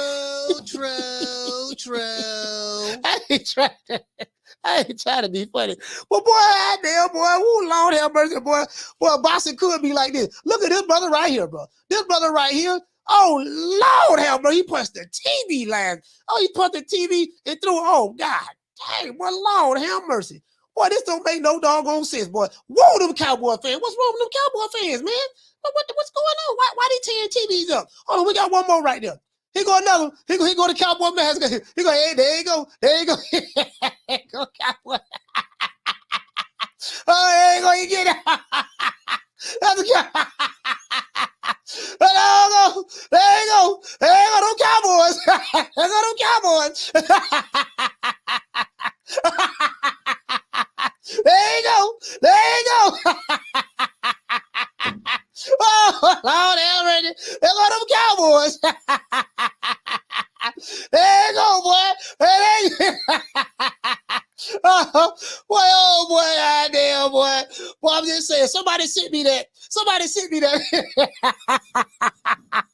Well, y'all some dirty South suckers. It was a San Francisco 49er fan that sent me that yesterday. Boy, y'all play too much. Y'all play too much. Boy, y'all play too much, boy. It was a San Francisco 49er fan that sent me that video early this morning. Boy,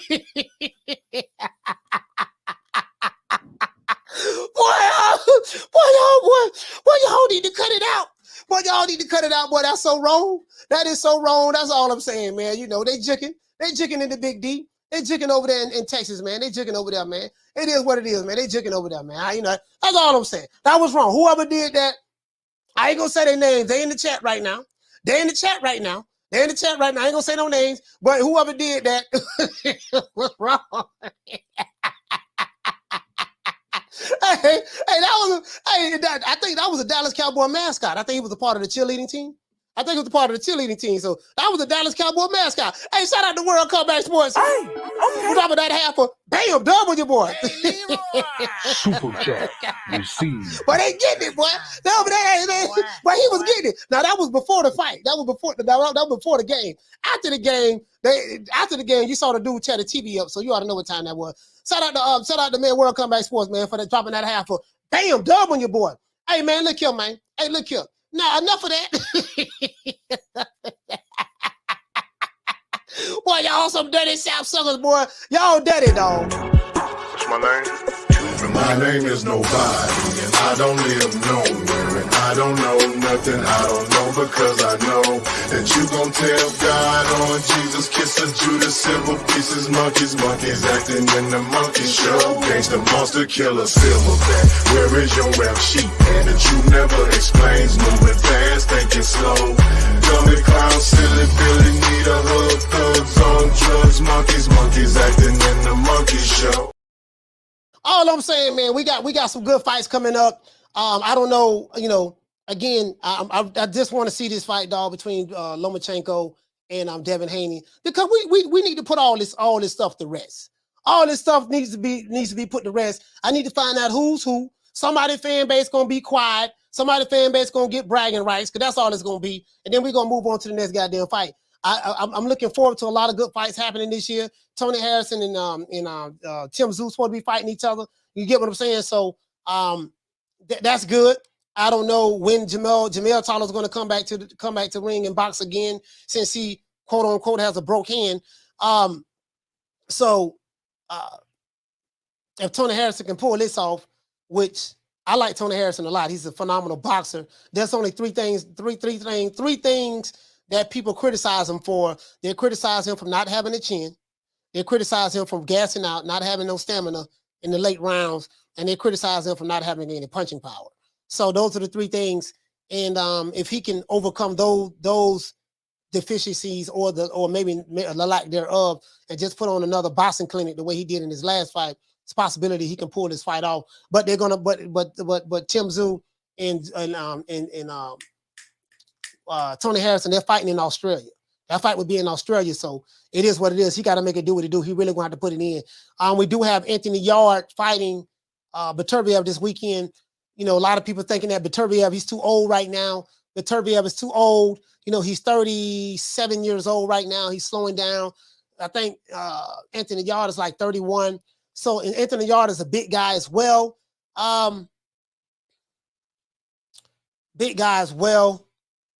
Anthony Yard can crack. I'm still leaning towards Beterbiev. I just think Beterbiev is the all-round better fighter. I think he stops Anthony Yard late. I think he stopped Anthony Yard like around the 10th round. That's what I'm thinking. You know what I mean?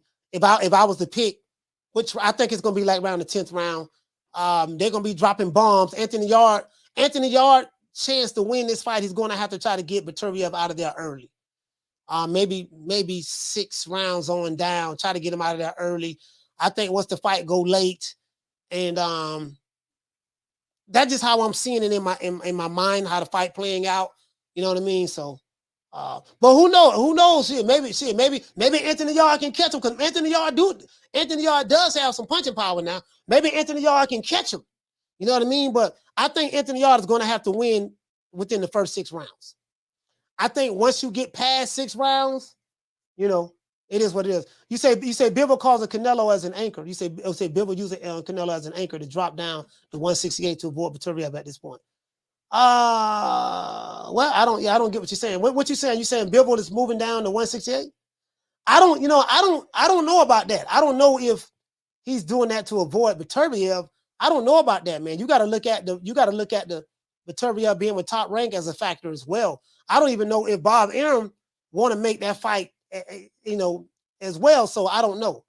You know what I mean? I don't think Dimitri Bivol is ducking anybody, to be honest with you. So I seriously doubt that, fam. I highly doubt that. I highly doubt that. I want to say 703 fight. He said Canelo won't give up the 168 match, 168-pound match. Edward Press, what you say? I think Mr. Rice was holding on his gas tank since he hasn't fought in a year. Yeah. You talking about, but he hasn't been active. So, yeah, what you say, fam? You say Canelo versus Bivol shouldn't happen again at any weight. No, I want to, me personally, I want to, and we need 33 more likes. I want to see, again, shit, I want to see Canelo, defend his belts. But he is fighting a mandatory. He's fighting John Ryder. He's fighting John Ryder, which is the WBO mandatory, right? His mandatory. So he's fighting his Mando. I don't think no one can complain about that. You know what I mean? He's fighting his mandatory. Other fighters are fighting their mandatories.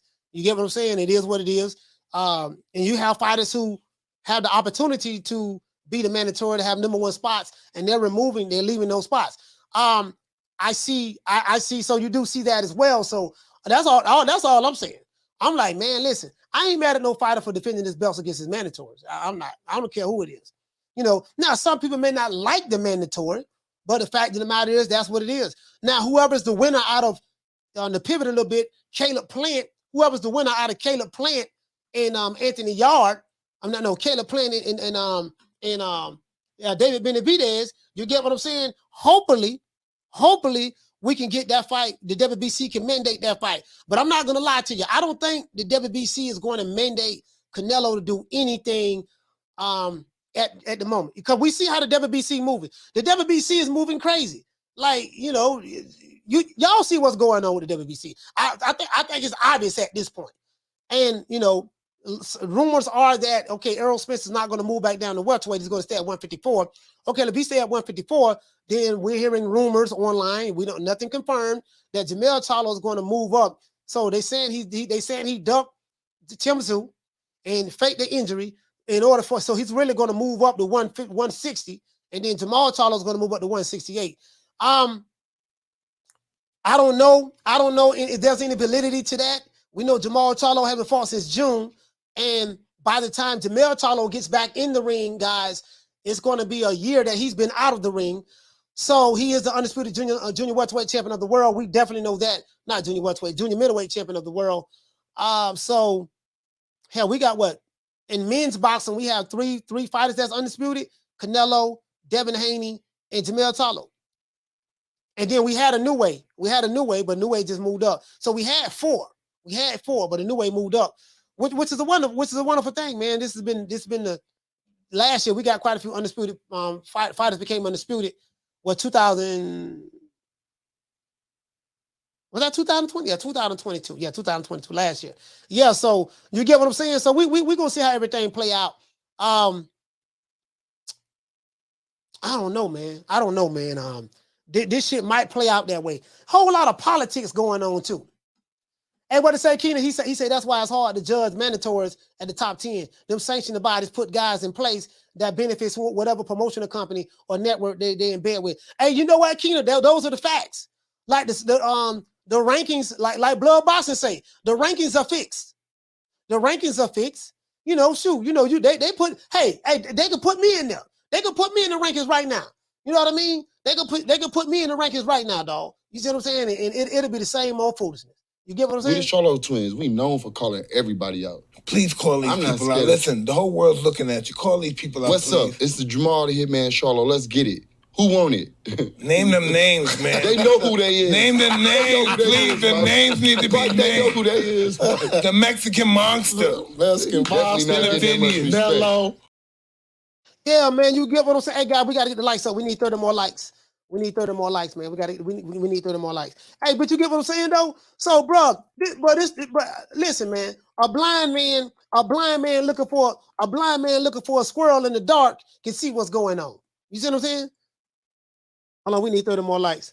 You get what I'm saying? So it is what it is, man. I told you guys, these sanctioning bodies are controlled by the power brokers They're controlled by the promoters and the financial advisors. That's the truth. That's how this works. Look at how when you ask Mauricio Sulaiman a question, he can't even give you a straight answer.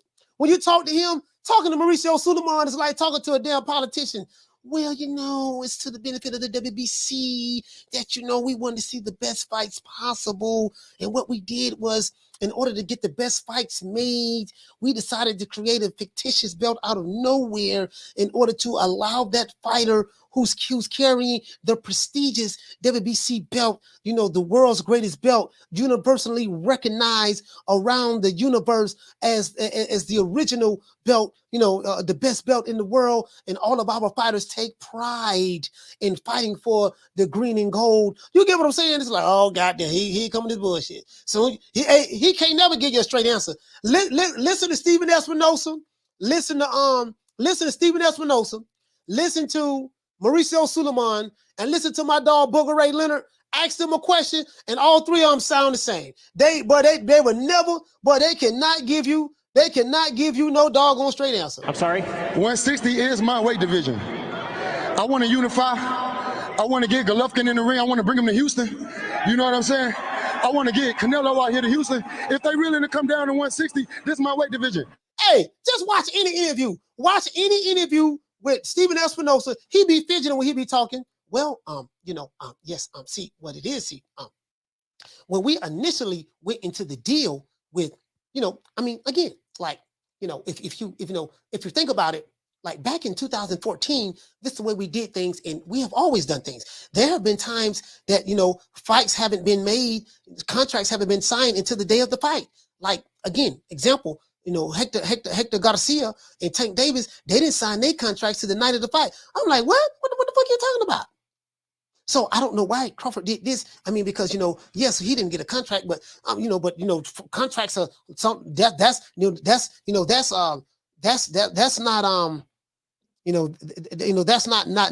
not what he said. It's not heard of. It's not unheard of to have sometimes fights be signed at the weigh-in and stuff like that. I'm like, what the hell is you talking about? I ain't never heard of nothing like that. Fighters agree to it, but we don't have the contract signed until the night of the fight or the weigh-in or not at the weigh-in. What the hell are you talking about? That's not unheard of. What is not unheard of?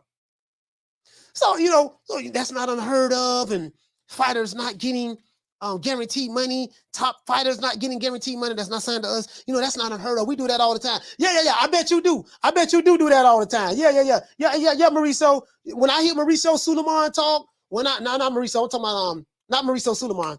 I mean, what's my main man? Stephen Espinosa. That's Stephen Espinosa who said everything I just said. When I hear Stephen Espinosa talk, when I hear Mauricio Sulaiman talk, and when I hear Booger Ray Leonard talk, it sounds like I'm hearing the same people. True. I'm hearing the same people. And what to say? You say, no doubt, there would be plenty of dummies that don't know anything about boxing. Say Canelo requested Ryder. He requested him. Hey, check this out, bro. And this is why Canelo Alvarez, when he fought Caleb Plant to become the undisputed super middleweight champion of the world, Canelo said, no, you are going to have to pay me. You are going to have to pay me $40 million guaranteed. True. We ain't doing no 1.5. The other 38.5 million on the back end. Oh, we ain't, I need 50. We ain't doing no 1.5 and the other 48.5 million on the back end. And I won't see the back end money from 6 months to a year later. Nah, Canelo like, nah, we ain't doing that. We ain't doing that. I ain't a part of the 1.5 committee. You know what I mean? Like, no, we ain't doing that, baby boy. I gotta get me up front. If you ain't guaranteeing 40 million, don't even talk to me. True. Don't even talk to me. You get what I'm saying? What you say, Jamie said, he said Canelo robbed the PBC bank. You know what though? All jokes aside, Jamie, I ain't gonna lie, dog. Like, I have no proof of this. But I'm just saying, bro, like that's a lot of money to be putting up the guarantee and to guarantee. You know what I mean? that's a lot of money to be guaranteeing like that. So I think that they shit it. As a matter of fact, Canelo didn't have a promoter because he left. See, y'all check this out. Check this out. Who negotiated that deal with Canelo and PBC to fight Caleb Plant? Because Canelo had left Matchroom. He left Matchroom. He left the zone. So was it Canelo and Eddie Reynoso and his attorneys that negotiated that? No, it wasn't Eddie. Eddie didn't have anything to do with that with Caleb Plant. No, it wasn't Eddie. Eddie didn't have anything to do with that, Harleen, with Caleb Plant and Canelo. Canelo had to leave. Canelo had to leave the zone in order to make that fight happen. Yeah, you said Eddie Hearn had a 2-fight deal, but when Canelo fought Caleb Plant, Matchroom, Eddie Hearn and the zone had nothing to do with it at all. He had to leave them in order to go to the PBC. So check this out. Check this out. Solo Dolo, what you said, Solo Dolo? You said Nello and his team did it. Okay, which I already know the answer to that. Jimmy say Canelo had his own promotion, doesn't he? Yes, he has his own promotional company. You 703's finest. You said Eddie Reynoso in hers. No, it wasn't hers. It wasn't hers. You said what JT said. Eddie Reynoso, he is his manager. Exactly. Cool. So check this out. I have a question. It's serious as cancer. Who can make the average dancer hyper as a heart attack? No one is smiling. You get what I'm saying? Check this out. I'm finna show y'all the double standards in the hypocrisy. The Wakandas had no problem Canelo going to Al Heyman, negotiating the deal to get $40 million guaranteed. He didn't have no promoter. Canelo didn't have any representation. It was Eddie Reynoso and their lawyers, Canelo lawyers. Yeah, man. Yeah, Eddie, just call me. Let me know when Naputo agreed to the terms, right? No problem. Other fighters, I ain't gonna say no names. Other fighters, they go in there with that same situation. No promoter, but they got no promotional company. Themselves and their lawyers. But unlike Canelo and their managers, who was able to do that, we didn't hear any, oh, Canelo ain't got no representation. He ain't got no promoter. He ain't got no, now I understand Canelo is the cash cow. We know that. But that ain't the point. I want y'all to pick up what I'm putting down. You see what I'm saying? So when it's Canelo, he don't need none of that. Hey, check this out, Puto. Listen, man, listen, Puto. I don't do 1.5. I need transparency essay. I tell you what, this is what we're gonna do. You know, listen. I'm pretty sure Terrence Crawford was on the phone with Canelo, and Canelo and Terrence Crawford, all right. Terrence Crawford was on the phone. Canelo was on the phone with Terrence Crawford. He said, Terrence, yeah. He said, yeah. What's up, Nello? Hey, look here, man. They trying to rob you, Chief. They trying to rob you. What did he say? He say no money guarantee. 35% on the back end. What's that essay? Listen, I'm from Mexico. We don't do back end essay. Wait a minute. That puto said what? He say, man, Canelo, man, the man told me, man, y'all took all the money. He say, man, you and Eddie Reynoso, y'all took all the money last year. He said, you got like 40, 50 million guaranteed. He said, yeah, that's true. That puto paid me. He paid me. Yeah, man. Now when I go in there, you know what I mean? I got a lawyer like you had a lawyer. You know what I mean? I got a manager like you had a manager. But when I talk to the puto tell me we ain't got no money. You know what I mean? You can't, and you have to take whatever we give you. But when you come in there, Canelo, they paid you everything you wanted. He said, yeah, they trying to rob you, Chief. He said, walk away from the table, puto, walk away from the table. It's not worth your dignity, essay. You know what I mean? So just imagine Crawford and Canelo on the phone talking together. Canelo like, man, what the fuck? No, hell no. Now they trying to rob you, Chief. Canelo took all the bread. Canelo done went over there, took all the money, man. And now fighters can't fight. Fighters got to wait a year and a half to get a fight date. And guess what? We're going to blame Canelo. True. It's Canelo's fault. It's Canelo's fault. I'm gonna blame Canelo. Right now, this is a Canelo hate segment of the show. This is a hate Canelo segment of the show. The reason why is because Canelo is the reason why my dog Jamal Charlo ain't fought since 1972. True. Canelo is the reason why we getting all these non-pay-per-view fights on pay-per-view, because they gotta try to hope that the people buy the fights in order for the fighters to make the money that they can make, because they ain't getting no whole lot of guaranteed money whenever they do fight. True.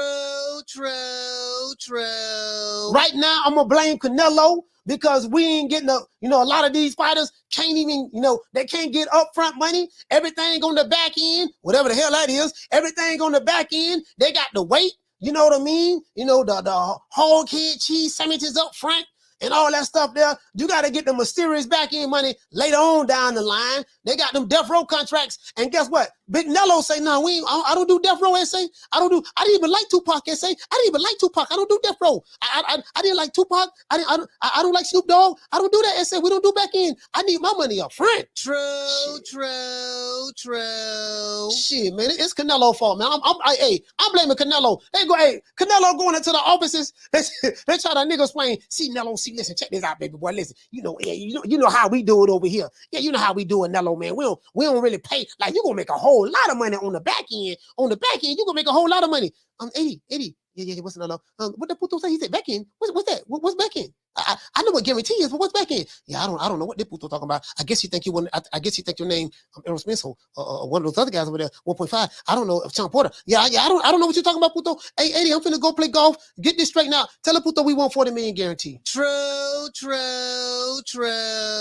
Now the money gone now. We must internalize the flatulation of the matter by transmitting the effervescence of the Indonesian proximity in order to further segregate, to preclude on the issue of world domination, would only circumcise the revelation that reflects the aphrodisiac symptoms which now perpetrates the Jericho's activation.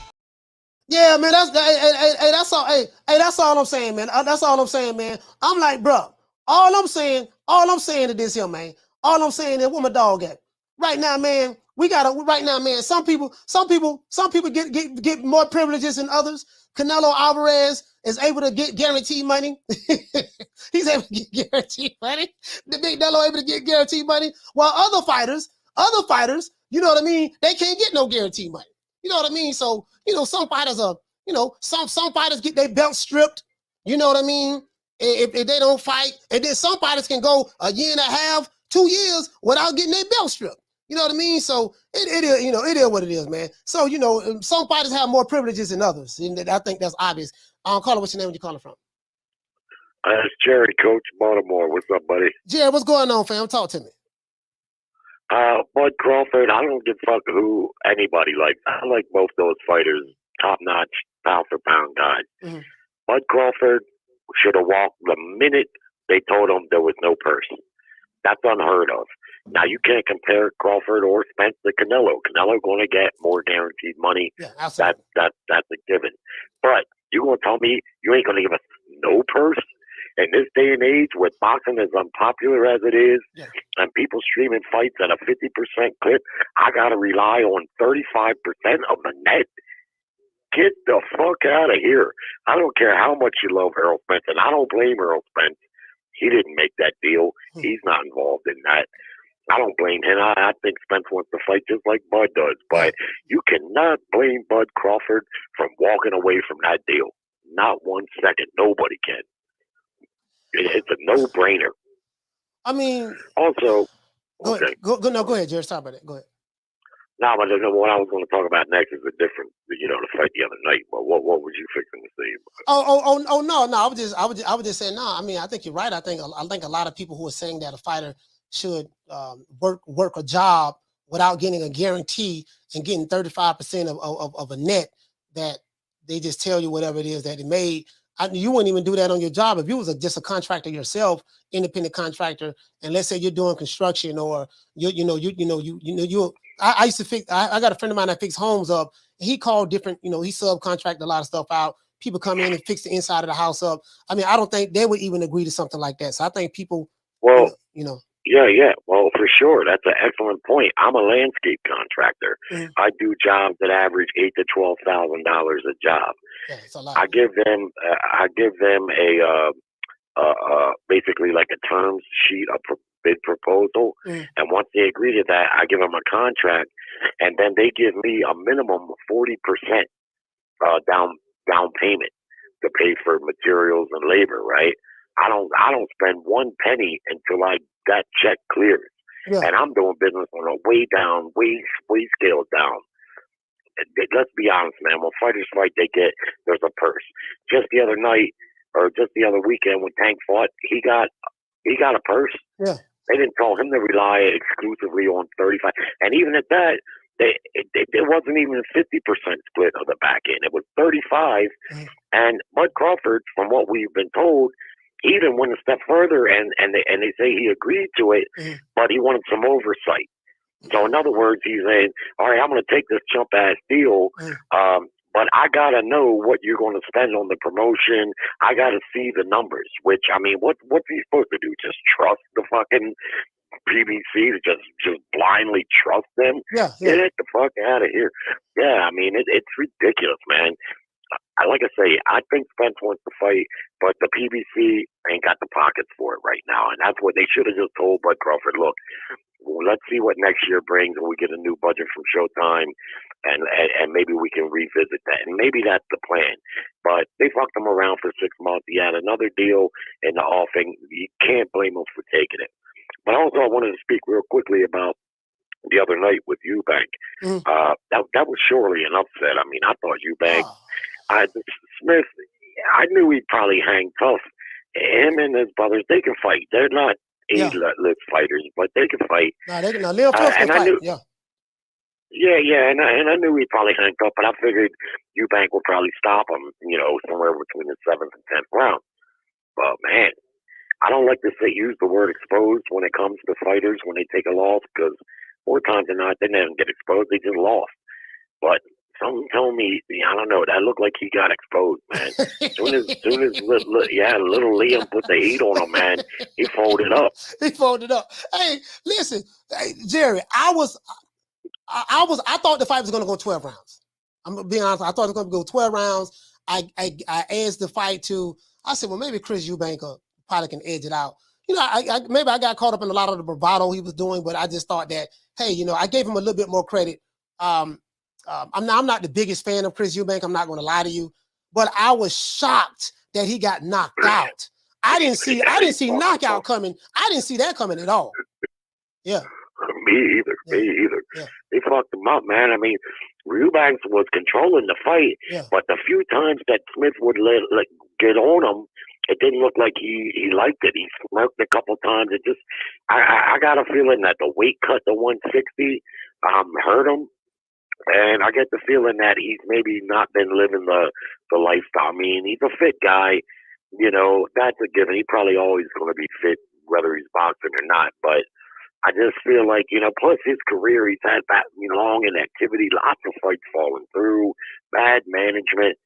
I had higher hopes for him, man, because despite the loss to Sanders early on, because that was a close fight against Sanders, and Sanders was a tricky fighter, and he had more experience, and so I didn't really hold that loss against him. Kind of the same thing with Groves, because Groves was a veteran, he had more experience, and he was a slightly bigger fighter, and but this the other night, because you could see Smith was a smaller fighter. He's really a junior middleweight. Yeah, he's not big. Yeah, Smith is not big. He keeps his weight. He keeps his weight good, man. I'm like how he's able to. He's like 34 years old, I think. And I'm like, how was he able to stay in shape like that? Like he has to live the life of a boxer. Yeah, like and when he fucked him up, I thought, because watching it, the camera angle wasn't good. I thought Eubanks just went down from like being bum rushed, right? Like body contact, and he just kind of fell down, But then in the replay, you could see, man, he was catching them hands, and he just straight up got dealt with. Yeah. Hey, man, so Jared. That was a shocker. Jared, thank you for calling into the show, friend. Thank you so much, bro. Okay. Shout out to Jared. Thanks, Coach. Be more in the house.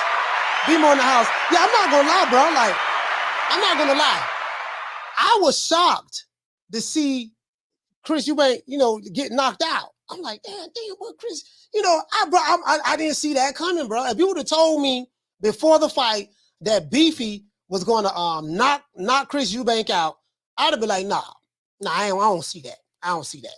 But then it's not the fact that he knocked him out. He knocked him out in the 4th round. You get what I'm saying? Like, he knocked him out early. Now, not Liam Smith, but Liam. To me, Liam was losing the fight. I mean, I had Chris Eubank winning the fight up until that point, but dropping the lead hand, he got hit with a left hook. Got hit with a left hook because he didn't have his hands up like he's supposed to. He got elbowed a little bit as well with the forearm elbow, something like that. But yet and still, it is. But I was shocked. I was shocked, bro. I was just shocked at the knockout. Now, if Liam Smith win, I ain't tripping on that. But you get what I'm saying? You get what I'm saying? So it is what it is. And then a lot of people did not. A lot of people don't like Chris Eubank. A lot of people don't like Chris Eubank. A lot of y'all don't like Chris Eubank, huh, man? You know what I mean? All that hate over there in the UK for Chris Eubank. Why y'all don't like? Hey, Chris Eubank look like he just an arrogant, just a self-absorbed prick. Oh my gosh, this is just gonna be so easy. Honey, you know what I mean? Honey, yes, listen, do me a favor. Here, take my credit card. Go out there and pump the gas for me. Honey, listen, I have to get ready to go later on down the line in a couple of hours. What I need you to do, baby, here, take my card, drive to the gas station, go fill my tank up and come back. You know what I mean? Like Chris Eubank, he has a look on his face. I like Chris Eubank, but he's just funny. I'm not, I think he, I don't want to say overrated, but he's not as good as he think he is, in my opinion. But Chris Eubank looked like, that he's too sexy for his shirt. I'm too sexy for my shirt.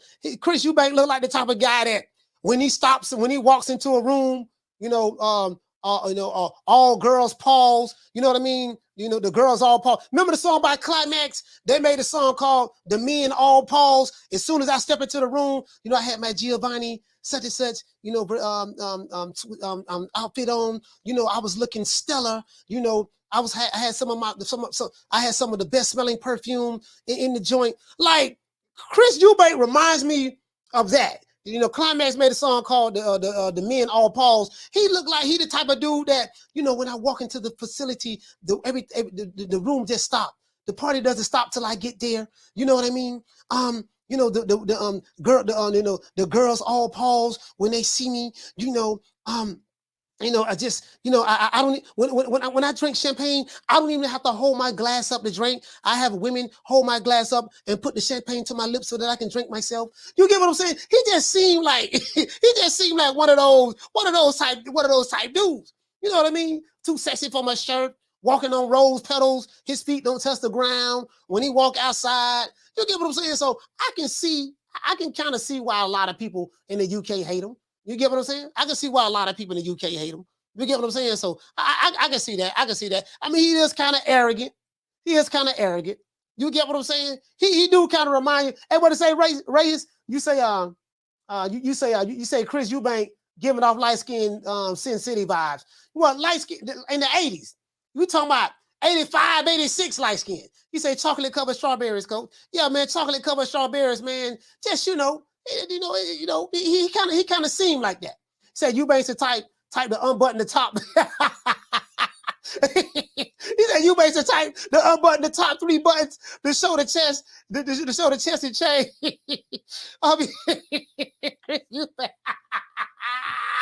Well, y'all gonna stop hating. Hey, shout out to Preacher Joe. Hey, y'all gonna stop hating on Chris Eubank too, man. All this hate. Where all this hate coming from, man? To this day. Where this hate coming from? But this bum is taking the easy matches, fighting other bums. Oh, hey, all this Chris Eubank hate, man. What? I'm just saying. Put some respect on my name.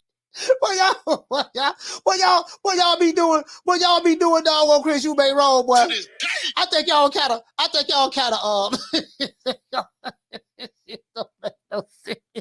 Chris Eubank walking that motherfucker.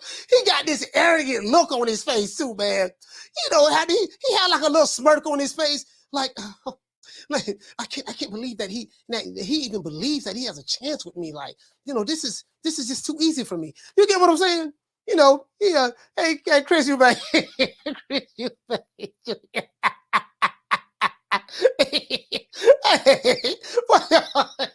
Y'all know, boy. Boy, Chris Eubank, boy. You know, baby, honey. You know, I wear silk boxers, honey. Iron my underwear for me.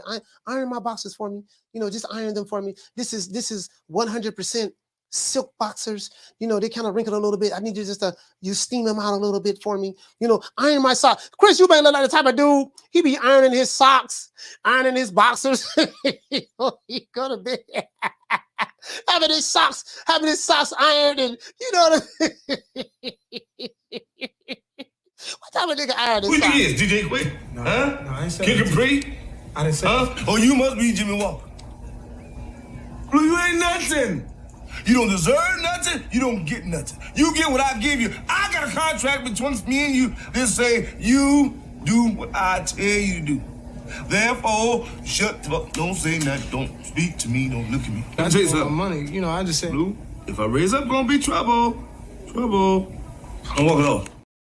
That's all I'm saying, though, man. I think that's what it is. I think a lot of y'all over there in the UK, y'all hating on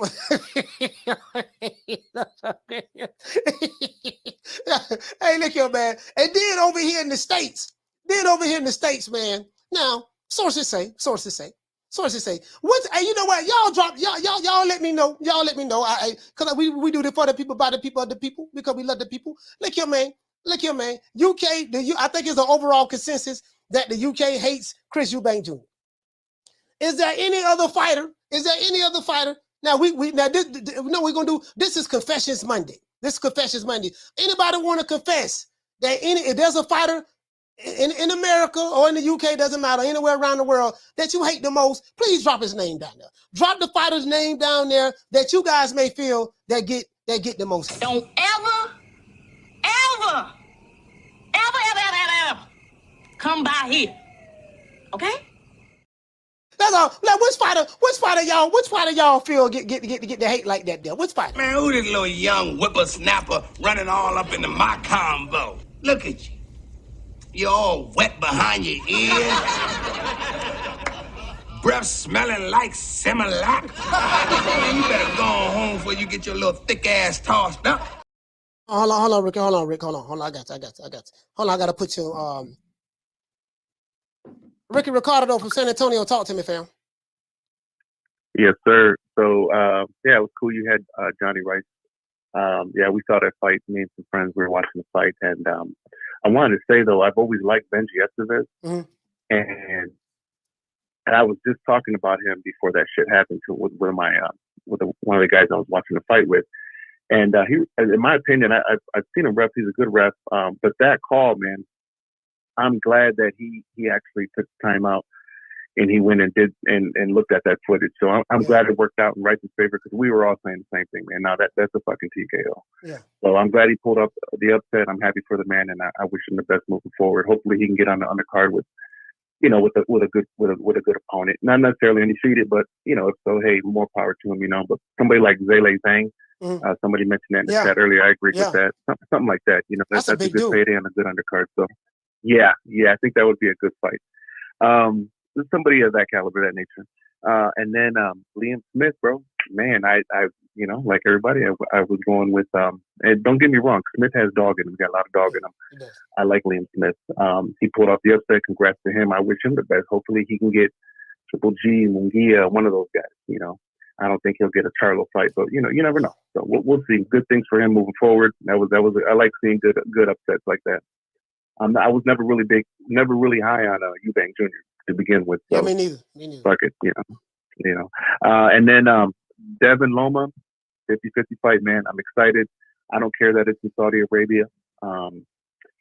I mean, hopefully the time frame's somewhat decent. I don't feel like getting up 3 or 4 o'clock in the morning, but you know, it's a fight I really want to watch. I just might do that shit. You know, I don't know if you got a hangout going on, I might fucking join you. So I think it's a good fight, quality fight, one I've been waiting for personally. Most of us have, so I'm excited for that fight. So may the best man win. Yeah. Okay. Shout out to Ricky Ricardo. Salute, fam. Yeah, I don't think that fight is going to be at 3, 4 in the morning. I think that fight. I think the Lomachenko Devin Haney fight by being in Saudi Arabia. I think because we saw the last fight that Joshua Usyk had in Saudi Arabia, we was able to catch that fight in the daytime.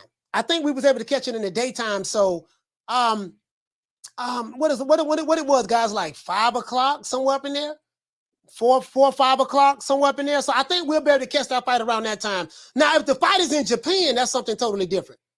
If the fight is in Japan, that's something totally different. So yeah, I think we'll get that fight. And shit, I think the Saudis could pay the most money for it too. Caller, what's your name? Where you calling from? Troy Graham, Baltimore. How you be? How you be, my brother? How you be? Man, Troy, talk to me, fam. I heard when you were talking to your boy Six Figures, man, and you brought up my boy White, right? Yeah, man, 6 figure Johnny, man. We all know that Dillian White's in twilight twilight of his career, man. He's not headed up, he's headed down right now. But I tell you the fight I do want to see right now between Dillian White, him and your other boy, you know, Trevor Bryan. What's the other? Trevor Bryan, and then whoever wins that one, that'll tell you how bad the other one is. So are you advising Dillian White to duck my dog 6 figure Johnny? No. You can't duck nobody that you look down on. So what I'm telling him to do is to do the Floyd Mayweather thing. Is to do the Floyd Mayweather thing. You know, right fighter, right price. Right there you go. Hey, look. And there's a former champion too. Hey, who a former champion? Who? Oh boy, that you were used to. You know the other Jamaican. You talking about Trevor Bryan? Trevor. Oh, okay, yeah. Trevor, yeah. Trevor the paper. Trevor the paper lion. Bryan, yeah. You know. Hey, I'm just saying, man. Listen. My dog Johnny Rice want the smoke. What I need you to do, get in contact with Dillian White. Let him know. We got ass whipping waiting on him. You know what I mean? 6 figure Johnny. I tell you what. Dillian the Lone Wolf White. You know what I mean? Set it up. Johnny Rice the A side. Johnny Rice. I tell you what I'll do. I tell you what I'll do. My and I'm gonna keep my word to you. A-side. You know what I mean? Johnny the A side or what? I tell you what I'm gonna do. No. But I tell you what I'm gonna do. I'm gonna get in contact with the last guy that White fought, right?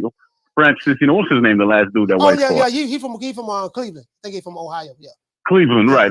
Yeah, no, not saying that's where he's from. Okay, well, I'm with him on IG. Okay. Yeah. You know, I actually follow him on IG like years now, so I'm gonna get in touch with him.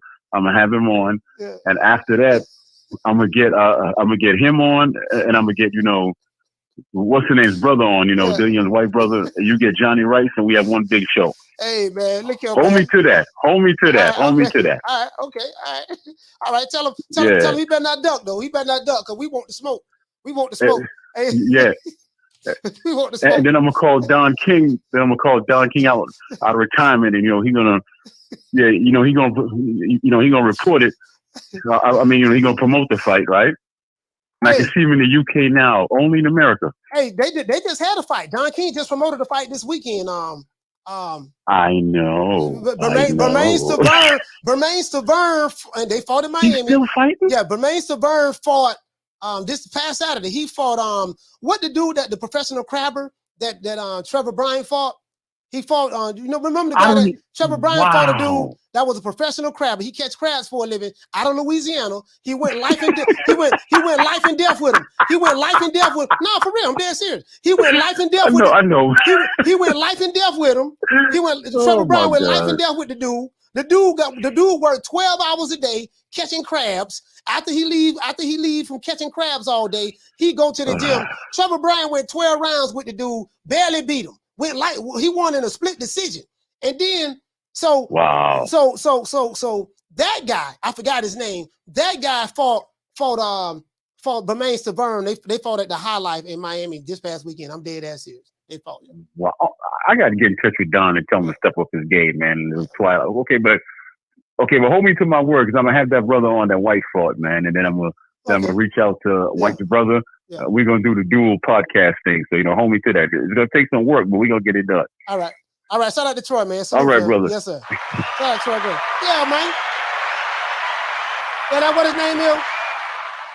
Hey, what his name is? Jonathan Gertie. Yeah, that's his name, Jonathan Gertie. Yeah, the professional. Yeah, I think he catch crabs for a living. He's a professional crabber out of Louisiana. You get what I'm saying? Hey, that's all I'm saying, man. Hey, look here, man. Everybody in the UK, everybody say, he said, I work 12 hours a day. Find me a fight, coach. Hey, I'm just saying. Boy, the dude fight 12 hours a day. Solo dolo. What do you say? Hog head cheese promotions coming together perfectly. Hey, listen, anybody having trouble getting a fight? I got a 1-page contract right here. It's gonna be written on this notepad. 1-page contract. Y'all sign up the Hog Head Cheese Promotions. We're gonna get you a fight. You know what I mean? We're gonna get you a fight. And you're gonna get paid the same night.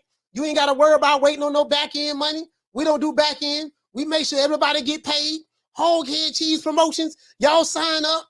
You get what I'm saying? We're gonna give you a percentage of the bar. We're gonna give you a percentage of the live gate. You know what I mean? You're gonna get a percentage of the gate. You see what I'm saying? We're gonna show the fight on CoachMalachi.com. My website is coming. CoachMalachi.com will be up soon. We're gonna show it there. People gonna be able to buy the fights, pay-per-view. Anybody needs some representation? Holla at the old boy, man. Y'all hit me up, man, at TRUMediaUSA boxing, gmail.com, TRUMediaUSA at gmail.com. Y'all hit me up, man. We got 1-page contracts, 80%, 80-20 our way. 80-20.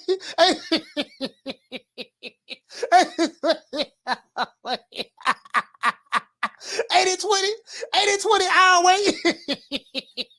Hey, he say, hey, what 703? He said, I got Eddie Reynoso lookalike to negotiate. No, we don't want Eddie Reynoso. The reason why we don't want Eddie Reynoso in negotiations, Eddie Reynoso he does an excellent job for his fighters. Eddie Reynoso, he makes sure his fighters get 40 million guarantee, and he makes sure his fighters get guaranteed pay. They get a lot, they get, depending on what their marquee value is. Eddie Reynoso is known to be a shrewd businessman when he's negotiating fights and contracts for Canelo. So we don't need nobody like that. Eddie Reynoso gonna be playing hardball. We need now you got a Eddie Reynoso lookalike. Okay, cool. I don't mind the Eddie Reynoso lookalike. We don't mind that, right? We don't mind the Eddie Reynoso lookalike, but we can't have Eddie Reynoso. Hey, he said, is it on pay-per-view though, Coach? Yeah, it's gonna be on pay-per-view. CoachMalachi.com. It's gonna be there. You'll be able to order the fight. $5. It's gonna be a $5 pay-per-view. You know what I mean? $5 pay-per-view. You know what I mean? Y'all be able to order the fight there. Shout out to Dan 10. He said, Coach, I'm a school teacher. He said, get me a fight when I'm on Easter vacation. Hey, Dan 10 said, he said, Coach, I'm a school teacher. Get me a fight when I'm on Easter vacation. What is this? True. Nigga Johnny. Hey, my dog, nigga Johnny, boy.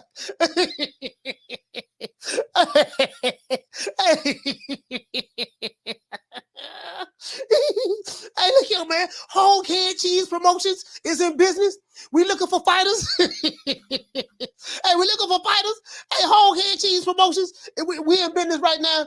We looking for fighters, dog. We got 2 signed already. Oh Lord, I swear to God, when I see that whole ass nigga Coach Malachi ways, I'm gonna put them paws on them. Nigga, Wakanda forever, bitch. Oh Lord, he threw Wakanda through that fence. Wakanda is dead. Oh Lord. 2 fighters already. We got 2 fighters. They undefeated. They want all the smoke. We got Kangaroo Bob. Kangaroo Bob. You just saw the fight footage from Kangaroo Bob. And we got my rabbit. We got my rabbit. Oh, pussy ass nigga, what's going on, boy? I'm telling you, boy, I'm knock your fuck ass out, boy. Blow for blow, pound for pound, nigga. I got the title, nigga. I'm telling you, boy, for the knock one of you what kind of niggas out. Nigga, I got these hands, nigga. I'm throwing them paws at the nigga for knock your ass down again, nigga. Get your ass back up, nigga. Don't run, nigga. I'm telling you, boy, I want a hold of smoke. Nigga, I'm throwing them paws, nigga. I'm putting them hands on you, nigga. I told you what I'm gonna do to you, nigga. Catch you with the check left hook. Nigga, check left hook, nigga. I told you, boy, pound for pound, nigga. I'm the best. This more action than any Devin Haney fight. Put these paws on you, nigga. I told you, I got your back up, nigga. I got your back up. Nigga, watch that check left foot, knock your ass down again, nigga. I'm telling you, boy, it is what it is, nigga. I'm gonna make it do what it do. I'm telling you, boy, we ain't even playing over here, boy.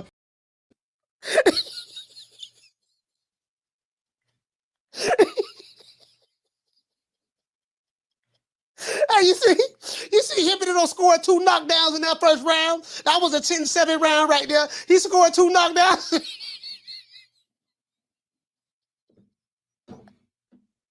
I got the one.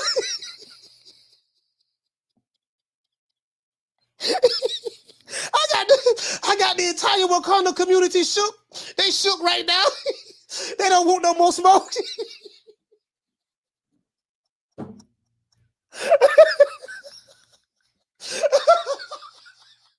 I got the entire Wakanda community. They shook right now.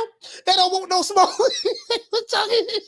They were talking about signing the contract a minute ago. Now they ain't talking about signing the contract no more.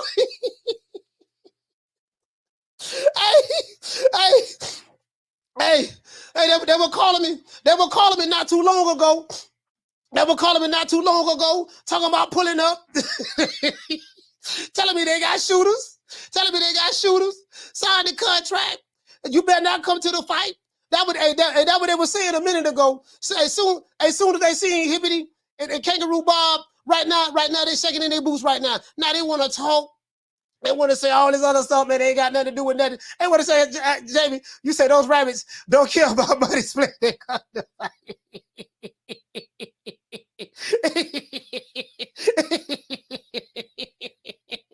Hey, Hibbity.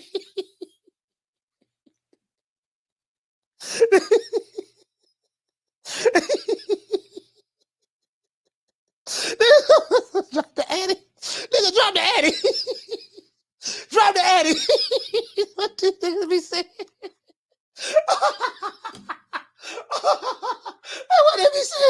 What they be saying?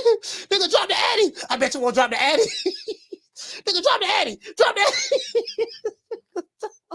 Drop the addy. Why they drop the addies, boy? Why these niggas, boy? Hey, bro, let me tell you something. Hey, what he does on YouTube, boy? All they dudes on YouTube is hilarious, dog. What he dudes on YouTube is hilarious, boy. They drop the addies. Where they drop the addies at? Somebody ain't gonna pull up. I'll break my leg off, up in your ass so far that you be shitting sneaker for a month. Hey, nigga be talking about drop the addy. They gonna do A, B, C, and D. Drop the addy and all this stuff there, man. Come on, man. Listen, I can't beat them like that. I can't beat them like that, dog. I want to, they got shooters. Hey, listen, since I've been on YouTube, I done got shot by every gun emoji known to man. I don't receive more threats than the president of the United States. Shit, I'm like, shit, I don't know, pound for pound. I think I'm the most, shit, I don't know, man. I'm gonna have to do a survey or something. You know what I mean? We gotta do a survey. Yeah, they throwing up gang. Hey, shout out to Harleen. They throwing up gang signs. You know what I mean? Making gun sounds with their mouth. Talk about something. Had a nigga talk about something. Motherfucker Ace Buddy, this shit was so funny. Ace Buddy, when I was March in 2020, 2021. I was like, you was a bitch. Shut up, nigga. I got shooters, homie. His little brother in the mama basement doing like this here. He talking about something.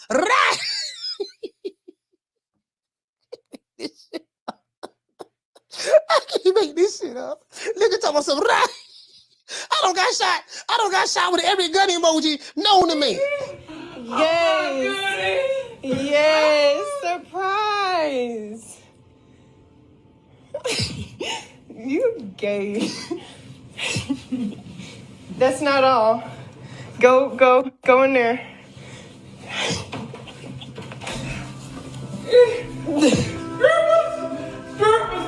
Yes. Yes. It is warm. Yes. I love you. Just because.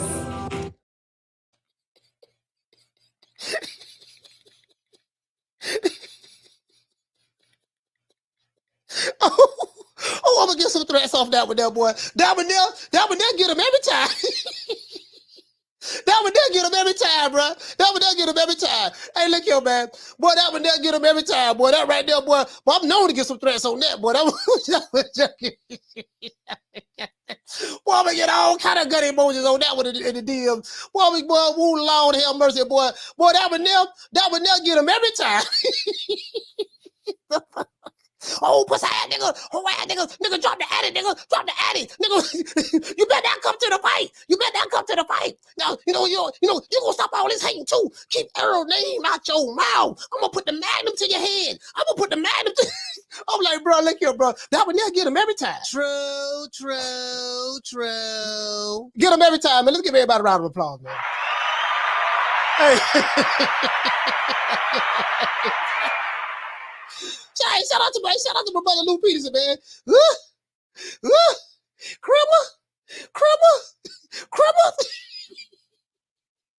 You know, I've heard of Christmas, but I don't know what crummer is. What crummer? Anybody know what crummer is? What crummer? Now, I know what Christmas is. I do know what Christmas is. You see what I'm saying? But do y'all know what crummer is? Crummer? I'm just saying, anybody know what crummer is? Crummer. And what it say, El Noni? He say, anyone catching a fight this weekend in LA? Rocha versus Kill. Oh, yeah, absolutely. We going live on the 28th. Rocha, Kid Austin, we'll be on that fight card. I'm going live for that fight. We doing that there. You see what I'm saying? So it is what it is. And what did he say? Hey, Lou say, that's gonna get him, coach. Yeah, get him every time. Works like a charm. Hey, Lou, it works like a charm, right? I play that there. They get mad. They get angry, and then they say, they subscribe to the channel, and they show up every day at 3 o'clock. I'm just saying the ones who hate me. They show up every day at 3 o'clock. I say, I got mind control over Debo. When he come around, I'll be quiet. When he leave, I go back to talking again. Hey, that's how you do it. I got mind control. I got mind control over him. You get what I'm saying? It is what it is, man. It is what it is. I make it do what it do. I got mind control over him. You feel me? I know you once said, hey, look, if we fight, it's going to be either 70-30, 80-20. What was that? Man, I was. When I said posturing, or what was that? When did I say that? You know, that was. Yeah, I said it on my girl Instagram. Yeah. What's called? But I was playing. Hey, man, nobody taking no 80-20, 70-30. Yeah, I was playing. I was like, because I was like, it's gonna be 60-40, and I was like, yeah, he keep playing crazy. It's gonna be 70-30 or 80-20. Yeah. But yeah, I was playing. Like I wasn't serious about that, man. Like people can't take jokes. 60-40, 70-30, 80-20. Sign the contract. Take whatever we give you.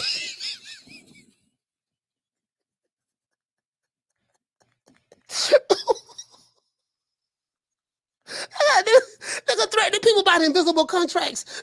They threatening people by the invisible contract. Hey, man, I'm gonna holler at y'all, man. We out of here, man. Hey, let's give everybody a round of applause. Niggas talking about invisible contracts, man. Invisible contracts. Come on, man. Come on, y'all. Hey, man, it is what it is, man. Hey, shout out to everybody, man. Listen, man, we almost at 19,000 subscribers. As a matter of fact, let me see where we at. You know, I just got an alert from I told you I just got an alert from doggone what this was we put them up shit. We put them up there, man. We put them up there. Shit. We're gonna be at 19,000, man. We're gonna be at 19,000 probably by the end of the goddamn week. We're gonna be at 19,000, man, probably by tomorrow or somewhere around that time. So I wanted to salute everybody, man, who watched the show. Whether you love it or hate it, don't make me know, never mind. For all the haters and detractors, you guys have been some of my biggest supporters. I really appreciate it. Keep sending the threats, keep sending the gun emojis, keep talking tough, gangster, keep doing all of that because it really has motivated me. I really, really appreciate you guys. If it wasn't for them, you know, and much love to all the people who love our show, man. I really appreciate that, man. But to the Wakandas, this is for you. Fuck you. Fuck the plane you flew in on. Fuck them shoes. Fuck the socks with the bell on it. Fuck them cheap ass cigars. Fuck your yuck mouth teeth. Fuck your hairpiece. Fuck your chocolate. Fuck Guy Ritchie. Fuck Prince William. Fuck the Queen. This is America. My president is black and my Lambo is blue, nigga. Now get the fuck out of my hotel room. And if I see you in the street, I'm slapping the shit out of you. You know, we did it the right way. We didn't buy no subscribers. We didn't have to click on to know no other boxing community and ride their coattail and say, yeah, I'm a part of this community. Shout out to the mighty such and such. No, we came in the door, guns blazing, cussing everybody out, kicking ass, and making it do what we do. You see what I'm saying? That's it. That's how we did it, man. That's how we did it. And we're gonna continue to do it. It ain't gonna change. Now we're taking it to the next level. We're taking it to the next level now. I have endorsements now. I have I got a lot of stuff I'm coming out with, man. Got my own site that's almost done. I got some other things I want to do, man, to give people exclusive so you can get involved in exclusive content from me that you probably won't get on YouTube. We're going to show some of it, but a lot of it not going to be on YouTube. And we finna take it to the next level, man. We are not playing over here. We're not playing. It is what it is. Once again, it's on the Buckles Malachi Williams signing out. True Media Today, USA Boxing. It is what it is. Oh, yeah, man. Shout out to Free Red Ricky Ross. Shout out to Free Red Ricky Ross, man. Shout out to them Water Boys, too, man. Salute to them Water Boys. We're going to have Young Tone on here, man. The guy who made this track.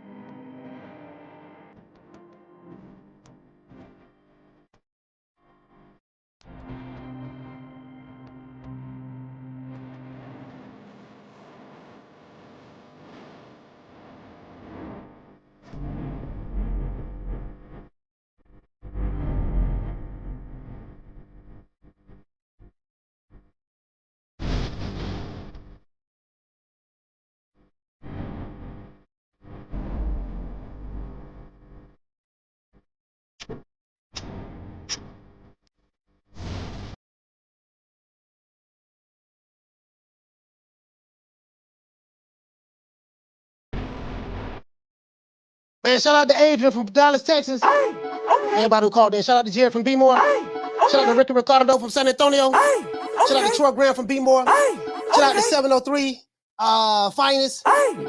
Shout out to Bless 365. Shout out to Schoolo X-Man. Shout out to my brother Knockdown 305, Dade County's Finest. Shout out to Big J. Shout out to my brother Lou Peterson. Salute, fam. Shout out to Christopher. What did you say, Lou? He say laugh all the way to the bank. Yes, sir, we are. We laughing all the way to the bank. Shout out to Eric Grimey. This shit bigger than YouTube. This YouTube shit ain't nothing. It's the shit that is how you parlay your situation in order to create other situations. That's where it's at. Shout out to Jaime Rivera, Mike the Mobile Mechanic, the one Mr. Ham, Knockdown 305, my sister Nick Rich, Bless 365, Lisa Bells, Anna Lee, Jamario, everybody, man. If I forgot to Astro Dog, salute fair, Ricky Ricardo, El Noni, you know what I mean? I forgot Ricky Ricardo did call the show. El Harvey, it is what it is, man. Shout out to everybody, man. Shout out to 703's Finest. What you say, fam? 703's Finest. For dropping that half for bam dub on your boy. Hey, Leroy. Super chat received. Playtime's over, boy. What to say, fam? He say, stay up, pimp. Yes, sir, man. 703's Finest. I appreciate that, fam. It is what it is, man. I'm gonna see you guys tomorrow, 3 o'clock Eastern Standard Time, man. We gonna have, man. We gonna keep coming with that heat over here, man. Once again, it's on. I see you guys tomorrow, 3 o'clock Eastern Standard Time. You know my motto. Don't meet me there, beat me there. Man, I'm out of here, bro. Let's go. Come on.